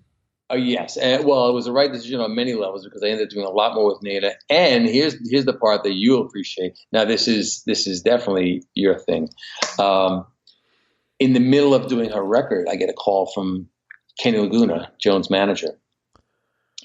Joan's got this big VH1 lift ticket to ride thing. Huge break for her. We need you. I'm like, I'm going to do a record. Anyway, they were relentless. They would not stop. I'm like, I can't leave Germany. And he's like, you said, if you ever need me. And I'm like, Kenny, don't do this to me, please. He's like, but you said. He goes, we believe you. So I had to go to Nana and I said, listen, I know this is going to be fucked up, but like, can we put a stop on the record for a week? And I told her the story and she was like, if someone came to me and said they would promise me something and they honored that promise, I would be so impressed because I have to let you go. That's cool. So I went and flew directly to Colorado and they were like, they literally said to me, like, no matter what happens is from this day forward, like you will always be like super close to us. And we're still super close. Like that's really cool, man. Yeah. Like I can pick up the phone, call her, she'll pick up the phone in a second. It's like, it's just, we're friends now. We're not like, ex-colleagues. Yeah. Man, what a good story. 20 years later. That's really good. I know, it's nuts. And it's not easy having a relationship that long. I mean, you change. I mean, not you change. It's just, you got to work. The only way it's going to work is if you work, So, and if you don't work, that means something's up. Right. Yeah. When I know I had the perfect relationship, all of a sudden it's like, oh, I found out she was cheating on me 15 years in a row. Like, some shit like that. Like, oh, everything's so good. There's big smiles and stuff like that. I'm like, something's not right. Everybody argues. You know what I mean? Yeah. No, you got to argue, but it is. Someone told me that one time. He said, a relationship's like a business. If you stop working it, it stops working. And I always kept that in mind. And I really, and now I don't know what you're like, but now we're like, if we're going to have an argument, one of us is always like, hey, let's like terminate. Let's like fix this real quick. Let's not go through this. It's like, let's talk about it or whatever. Somebody reaches out an olive branch. It's like, 'cause none of us want to deal with that because we know we're on the same team. It's not an issue, So right. But sometimes you just got to blow off steam. The other person has to listen, and we take turns with that. When she's ready to yell at me for something and she's really yelling about something else, I'm like, okay, I got to remember this is not really about me. It's just, about her day at work or whatever. Whatever, yeah. I hear you. Best money you've ever spent on something? Oh, okay. I think, actually, I kind of know, but we opened a rehearsal studio 5 years ago, my wife and I. And it was, I used to rent a room from this guy who had like this building with 50 rooms in it. And he basically said he was looking to branch out. And it was like, he's like, the deal is, I'm like, dude, I'm not interested. And then I thought about it after I quit Enrique. I'm like, okay, I thought about him. I'm like, let me call him up. And he's like, well, here's the deal. If you want to do it, you find the space, you build the space, you spend the money, you do all that, because I run the space. I'm like, okay. I go, so, the build out was, Jesus, close to $500,000. And it was, I mean, you can imagine the kind of checks I was writing, your hand was like this. But he had a very successful business going, and he was about to do another one with or without me. So I found a great space, and my wife and I, found the money. And when I say built it, like I didn't physically build it, but I did physically draw the lines out for the rooms and everything. Found the contractor, negotiated the lease, and then went there the day we first started renting rooms, and that was 5 years ago, and we've been sold out ever since. We still got 10 years left on the lease, and it's just, for me, it's now mailbox money. That's great. Where is this, in the city or in Brooklyn? It's in Bushwick. That's great, man. Good for you. And we have 75 rooms, and it's like I don't do anything. No employees. We have one super. That's it. It's one of those places where you have your own equipment, 24/7 access. And all we provide is 4 walls, HVAC, and electric. It's like owning what do you call it? Like a storage unit. It's like a storage space that's somewhat acoustically, soundproof. Yeah. That's great, man. Good for you, man. Awesome. That was the best money spent. Any bad habits? I still smoke cigarettes once in a while. I know. Don't laugh. Oh, man, it is what it is. I know. I don't buy cigarettes, but I smoke. It's that kind of smoky. Any hobbies or interests outside of music? Yeah, cooking for sure, and cooking, snowboarding, and like in winter, we're huge winter fans, which is why we bought the house in Woodstock. And believe it or not, foosball is like my thing. Really? You have you have a foosball table up at your house in Woodstock? Since college, I'm like, I'm just like, I'm like just a beast at it. So I'll go to foosball, like, professional nights and shit. Oh, really? Yeah. And just get in there with all these crazy dudes. And they're all like, half my age now. And then I walk in there and they're like, oh, let's let the dude play. And then like smoke 3 guys in a row. And everyone's like, what the fuck, dude? I'm like, let me tell you something, dude. I used to play this for weed when I was in college. So yeah. Got to do it, man. Talk about a specific experience, Tony, that changed your life or changed the way you think about things. I think it's in the last 2 years, not really one experience. It's kind of in the last 3 years. It's been weird. So one of my best friends, probably my best friend, just died of an aneurysm after a gig one night. Guy I used to play with at the Red Lion on Bleecker Street every Saturday that I was not on tour. Just went, and a year later, my mom went, and then a year after that, my dad went on the exact same day. Oh, and then, God. and then 3 weeks after that, a good buddy of mine around here got clocked, and I was just like on his scooter and died. And I was just like, okay, what's going on here? Just exactly how does that happen so quickly? And I just started to realize, okay, as you get older, people start dying instead of getting married. When you're younger, everybody gets married. Yeah. And it's the 2 occasions you need suits for, when you're in your 20s and then when you're in your 50s. But then it's fucked up. I know it's funny. You have to have a sense of humor about it. It's so true. But it just made me realize that like you gotta be a little, you have to have a lot of fun, but you also have to be a little cautious doing it, because like the safety net at one point comes off. Like I used to run around like a lunatic. I mean, I've done things with Enrique. He's a lunatic, by the way, in a good way. We've done things that one or both of us should have been dead 100 times. Just, daredevil bullshit. Like hitting 7-foot waves head on with jet skis to try and get them, shit like that. I mean, like just really stupid shit. Jumping off of 150-foot cliffs, like fucking crazy shit. Yeah. Where one does it and the other guy's got to do it.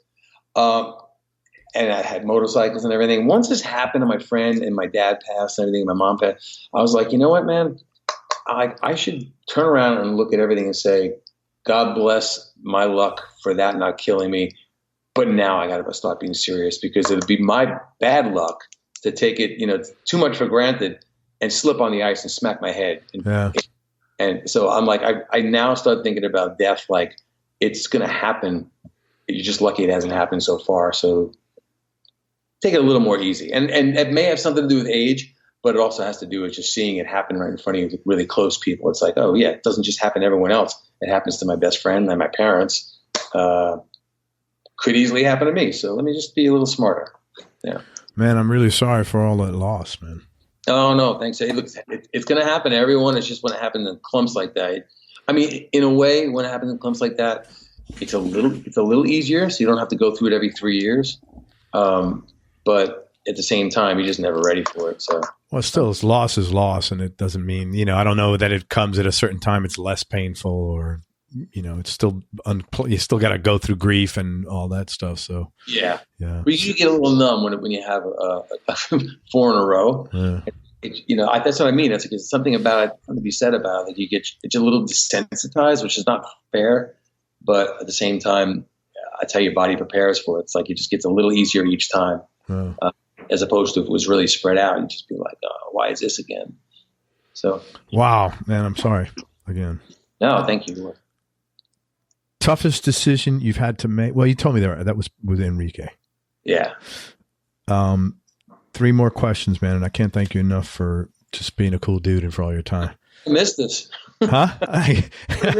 Dude, anytime and just ask me some shit. When I come up to New York, we'll get some alcohol and we can pick this up anywhere you want. We'll ask some crazy questions unrelated to anything. We could have some margaritas and just do whatever, or some whiskey. Most embarrassing or funniest thing that's ever happened to you on stage or in the studio? Does it have to be something that happened to me or just something that happened? No, it's something that happened, man. If you had a cool story.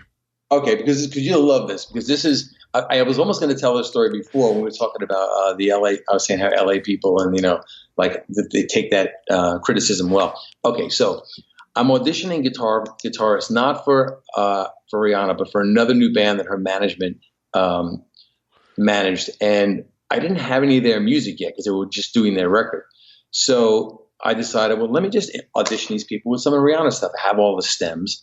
But these guys needed a whole band. So I had like my Pro Tools setup with all drums, bass, all keyboards, all guitars. So I could just have one guy in the room and then all the other tracks playing.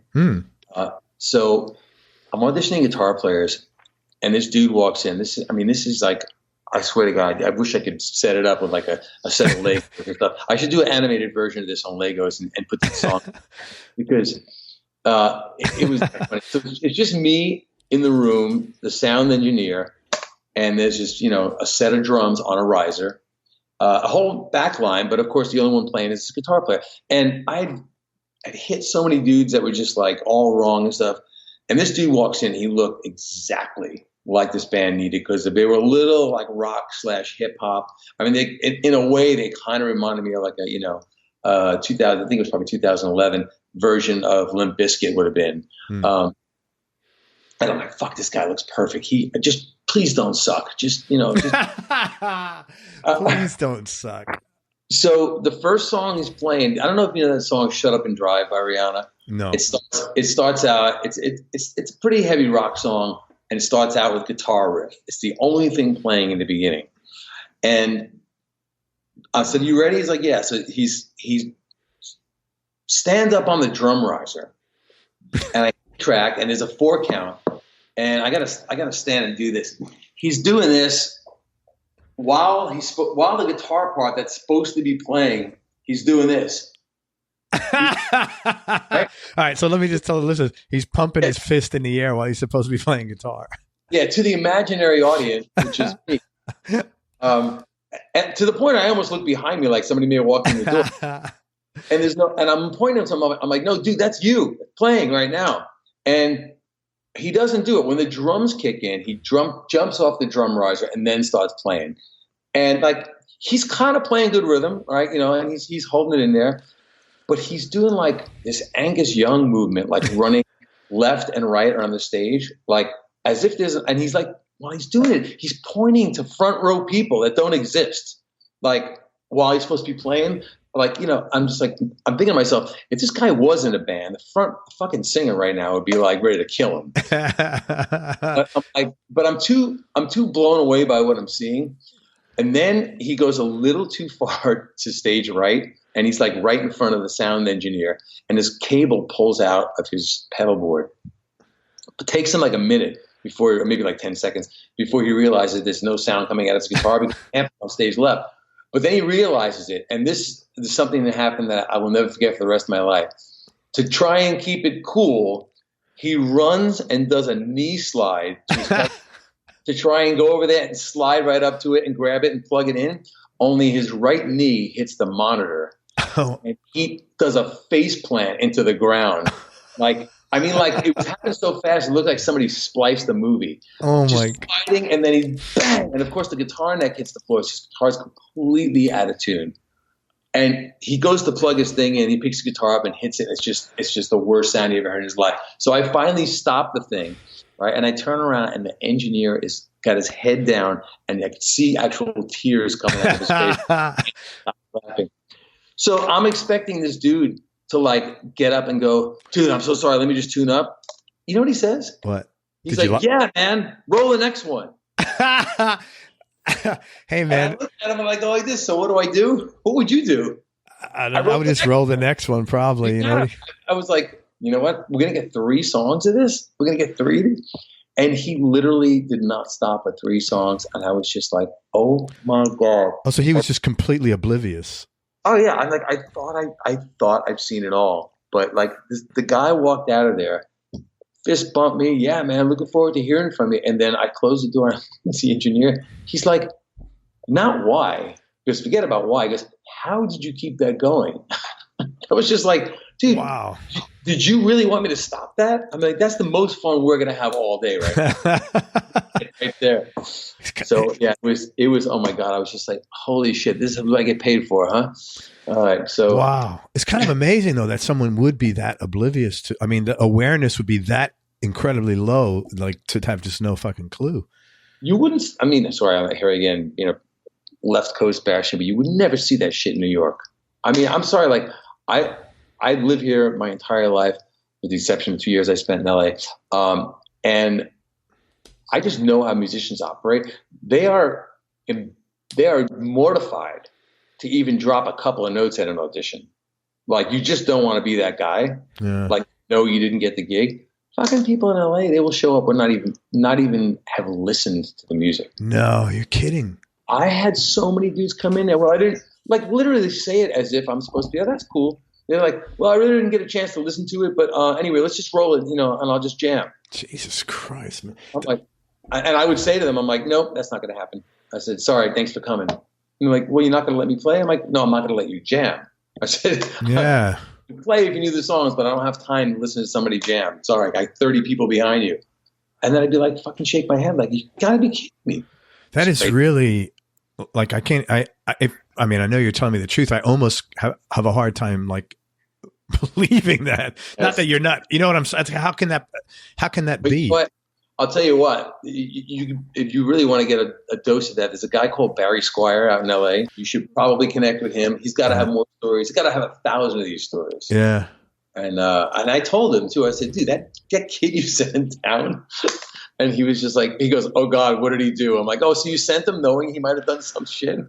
Oh my God. Yeah, everybody's told me about him in LA that he's hooked him up. He just hooked me up with a Zayn Malik gig about 6 months ago, which is cool because, you know, I don't live in LA anymore. He usually sticks with his LA people, but I'd spent 3 days with him and then he just decided he didn't want to tour, but it was cool that he hooked me up. Yeah, that is good. Best advice you've been given and who gave it to you? Oh, yeah, it's so cliche, but I mean, as I said before, my dad was the pragmatic disciplinarian one in our family, but my mom was the passion, you know, and she said, you know, she was like, follow your passion. Like I went to art, I was an art major. So I went to school of visual art and that was going to be my thing. And at the point of where I realized I was playing in weekend bands with my college buddies, the dude I told you about, at the point where I realized I loved playing guitar more than what I was going to school for, and that no matter what happened after college, I was somehow going to pursue a music career. From that point until the point I told my dad was probably the longest year of my life, just stressing over it. But my mom was like, you got to follow your passion. She's like, you know what? At some point, your dad and I are not going to be here, and you will not be happy if you have regret. So she's like, just follow your passion. She says, you can always go back to this. And I'm like, yeah, you're right. You know, it's interesting. I get a lot of questions, and one of the common questions I get is, what are things that the most successful players have in common? And I'd say 98%, maybe 99%, is support at home for playing music. And that's the thing, you know, my dad supported me playing music, but when it came to not pursuing the career that he was paying my college education for, right? That's a working class, you know, like thing. Like I was the only one of his 3 boys who went to college. Yeah. So for him, it was like, you know, this was a big sacrifice, and for me not to cash in on it was like unheard of, especially in his generation. But at the end of the day, you know, like, it just was the kind of thing where, like, you don't know what's going to happen. I mean, granted, there's a slimmer chance of being a successful musician than a commercial artist. But at the same time, if you look at what's happened in the art world, I would have had to, first of all, I would have had to learn so many things over and over again because of how technology changed things. And I would have been just looked over salary wise by people who are willing to do stuff cheap, by corporations, cheaper and cheaper. Whereas in our business, you get paid for experience. You know what I mean? Because not everybody has it. But my dad was funny about one thing. The first time he actually said, wow, it's really, music thing's really working out for you. It was the first time that I did a TV show, and I think it might have been Letterman with Joan. And I don't know if you know about TV shows, but they don't pay shit.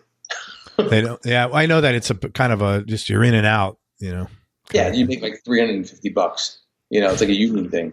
And I'm like, well, Dad, that's hysterical. It's also the least amount of money I've made in the last 5 years, but I'm glad you think I made it, Yeah, well, he doesn't have a frame, their frame of reference was totally different. Right. It's perception of TV, that they're the TV generation of wow, my son's on TV, it equals money. It's just funny shit. Are you a reader at all? Yeah. There's a book I read by a guy who grew up in Brooklyn many years ago. It's called Limbo. And it's about when you grow up in a working class family and you sort of break out of that, you always feel to some extent like you're in limbo because the upper class that you're trying to sort of not get into, but be, right. Those guys who've always been in that strata, they don't really accept you. And the place where you're coming from, they don't really accept you either anymore. That's super true. Yeah. So, because I had the same thing. So and it was a really good book. Al Lubrano, Lubrano, really good book, easy to read, well written, quick. But I always thought it was, he became a journalist and his dad was, I think, like a bricklayer, old school Italian family, and go to work every morning, pack a brown bag, go out and to lay bricks somewhere, in the freaking freezing cold in Manhattan or wherever. So it's just a good book. And it reminded me of that. Sort of now. I'm going to look it up because I need a book right now. I just finished my last book. And I'm like, did you read this? It's what's his name's book? The guy who started Rolling Stone. Jan Wenner. Jan Wenner. Did you read his book? No. Is it good? It's not. It's a biography about him. It's hold on. It's by Joe Hogan. Sticky Fingers. No, I haven't seen it. This book. Good book. Phenomenal. Yeah. Okay. It's really, really good, and there's no holds barred. Thanks, man. All right, last question, man. And you might have answered a little bit. Biggest change in your personality, Tony, over the last 10 years, and how much of the change has been deliberate and how much is just a part of aging? Yeah, I think, I had a part of it before about being more cautious and just being more sensible. But I think I'm being more, I'm trying to be more relaxed about things and not be so impulsive and emotional about them. And not because I'm trying to change my personality, because you're never going to do that. But I think I'm learning to try and figure out other ways to use my brain to solve things without just, getting pissed and know that I could, brute force my way. Something like that. You're like, oh, fuck this. I'm going to, these people are just crazy, or I'm going to do this now because I don't feel like, and now I'm like, you know what? Let me see what they think about this. Let me take a day and not answer every email the second it comes in. Oh, yeah. And more important, let me not persecute people who don't answer their emails that I send them within 3 minutes. Let me be the guy that's cool with getting a response 48 hours later to an email. And let's see how that goes. Because, and you know what I've been finding out, Craig?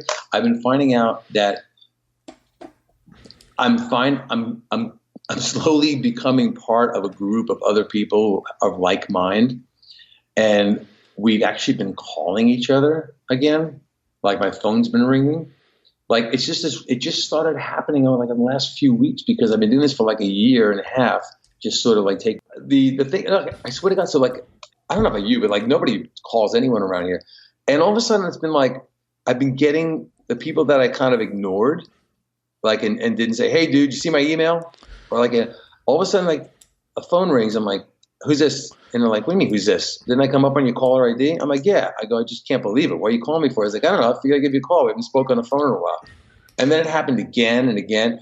And I was like, I don't want to bring it up to them because it might ruin it. But in my head, I'm like, this is kind of like them going through what I went through. It's like, it's time to stop putting everything in technology fast forward and insisting on immediate results of things. I'm just taking a breath, and it seems like there's a few other people taking a breath, and it's working. And I actually feel better about it. And now I'm starting to apply it to everything. Normally I wouldn't have answered that and even said, I got to call you back.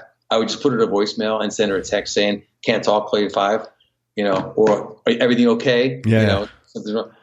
Well, I'm like, hold on, quick, one second. Hey, is everything okay? Yeah. No. And it's Yeah.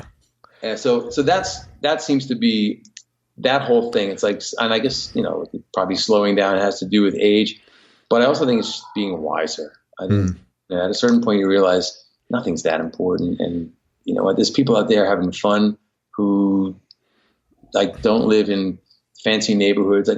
It's fun. I don't want to make this a long sentence, but it's funny how when you travel outside of New York and big cities, and like I do with this Rocktopia thing, these small towns, you see people who have next to nothing and they are so happy. They're like, they're in great relationships. They have a shitty car. It doesn't even matter to them. They're like, they have a job that just pays enough to put food on the table, but they're like, to go out for a night and see our show is like the best thing for them. Yeah. I'm like, you guys are great. You guys represent what the rest of the world should be like. Yeah. So, but some of that is, and I get it, but some of that is like I know for me, I'm not material things I'm not attached to that like that, but I am very attached to maximizing my ability. And that's where that comes in, where it's not like, you don't have nicer stuff for me, it's like, man, I'd feel like not good if I was that laid back. Right. And it's kind of a blessing and a curse, but. Yeah. But I think quite honestly, people like yourself would end up moving out of a place like that. And I need to find more ambition somewhere where I can find it. But when you live in a place where there's just not that many outlets, and you become comfortable with it and don't feel like you're missing something to be said about it. No, they're far more relaxed. My biggest thing is like, I don't know what, outside of playing guitar, which you can't do because it's your profession. So for me, it's a hobby. I need shit to do. When you said go to Woodstock and just do nothing, man, I would love to do that, but I struggle with it. Like I do it now when my kids come over because they're all adults. Like the other day they were over, it was my birthday. And I did nothing and I hung out with them, had a drink, barbecue, and I enjoyed that more. But unless there's a lot of people here, I'd struggle with that, just doing nothing. I wish I didn't. I struggle with that Monday through Friday. I need to be busy every day. Yeah. But I feel like I need to be ambitious. I'm not ambitious, but I need to be, challenged in some way. But at the same time, there's ways to challenge yourself too. There's always something you could do that's not, a job related thing or a gig related. Right. Like working on your deck and that kind of stuff. Right. Exactly. So my carpentry stuff. But I think it's important to take a step back sometimes, and I'm starting to get better and better at it, especially because he's getting older and we get to do more things together. Yeah, it's going to be fun as he gets older. Yeah, when he was just laying there in the crib and stuff like that, I'm like, great. Now I got to stay until he wakes up. Man, I was talking to a musician the other night. He was in town, and so we went out and hung out for a little bit because he was playing, and he was talking about having a baby. Because that though, he goes, I'm not looking forward to the baby shit when I'm changing diapers. I'm looking forward to when he's older and we can hang out. I'm like, right.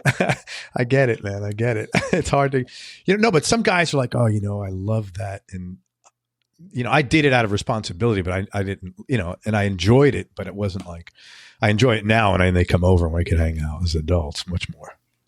Yeah, it's fun. I think he's at that age now where we have so many common interests, and he turns me on to some of the better music that I'm hearing, which is great because to me, like pop music was the Antichrist, but like the song is really good. Like, and I turned him on to some, vital shit that he needs to like. He's big on a lot of classic rock, like AC/DC and stuff like that, but he's completely hooked on the Eminem show. That's funny. I mean, like he's like lyric word for word. I'm like, dude, this dude knows what he's doing. I said, just check out this record. I said, there's a lot of shit your mom doesn't want you to hear. I said, trust me. And you know what he does, Craig, that blows my mind? He can go through an entire song and edit all the expletives while he's singing it. Really? Without missing a beat. Just not say a word in that, like a radio would beep it out, and just keep going. Like with no flow interruption. I'm like, how do you do that, dude? Like, I mean, I stumble over it with all the words in there. Yeah. But he's into it. He's like, Papa, this guy's great. I'm like, yeah, he's no joke. Does he play music? He plays drums, yeah. Very cool, man. He got a B drum set in his bedroom, which I play when he's in school all day. Dude, I cannot thank you enough for your time. You're a really cool guy. I know we'll speak again. And I want to tell people where they could find you, and maybe you want to talk about it a little more. You talked about Rocktopia. Everybody go to rocktopia.com. It's a great show. There's also a YouTube channel. Anything else you want to mention about that? Just that we'll probably be touring, and we will be bringing a bunch of guests with us. We've got people signing up. We've got Pat Benatar wants to do it with us. Robin Zander wants to come back. Dee Snider's almost become a permanent fixture in this. Pat Monahan's already said he wants to come back, and there's a list of more people that have been inquiring about it. We actually do Because the Night with Romeo and Juliet by Patti Smith, and she said, I want to come up and do that song with you guys one night. I've seen this on YouTube, and I'm dying to do this. And I'm like, yeah, what are you going to say, no? Yeah, good for you, man. Bring friends. Dude, thank you for everything. I really appreciate it, Tony. Everybody check out Tony at rocktopia.com, and stay tuned. He'll be here unleashing the Tony Bruno guitar in 2021. It's coming. We are, baby. Thank you so much, Greg. Thank you, brother. Everybody, thanks so much for listening. If you enjoyed this, please share it with a friend on your social media channels. We appreciate your support. Thanks again to Tony Bruno for spending time with us. I really appreciate it. Go to the homepage of everyonelovesguitar.com. Sign up to get on our newsletter list so you and I can connect. And most important, remember that happiness is a choice, so choose wisely. Be nice, go play your guitar, and have fun. Till next time, peace and love, everybody. I'm out. We hope you enjoyed this show. If you did, subscribe to the Everyone Loves Guitar podcast, and you can do this online at everyonelovesguitar.com or on iTunes. And if you like the show, please leave us a 5-star positive review. The more 5-star reviews we get, the higher our show ranks, and higher rankings mean we get to continue speaking with cool, interesting guests on our show. We'll see you on the next episode, and until then, keep playing your guitar and have fun making music.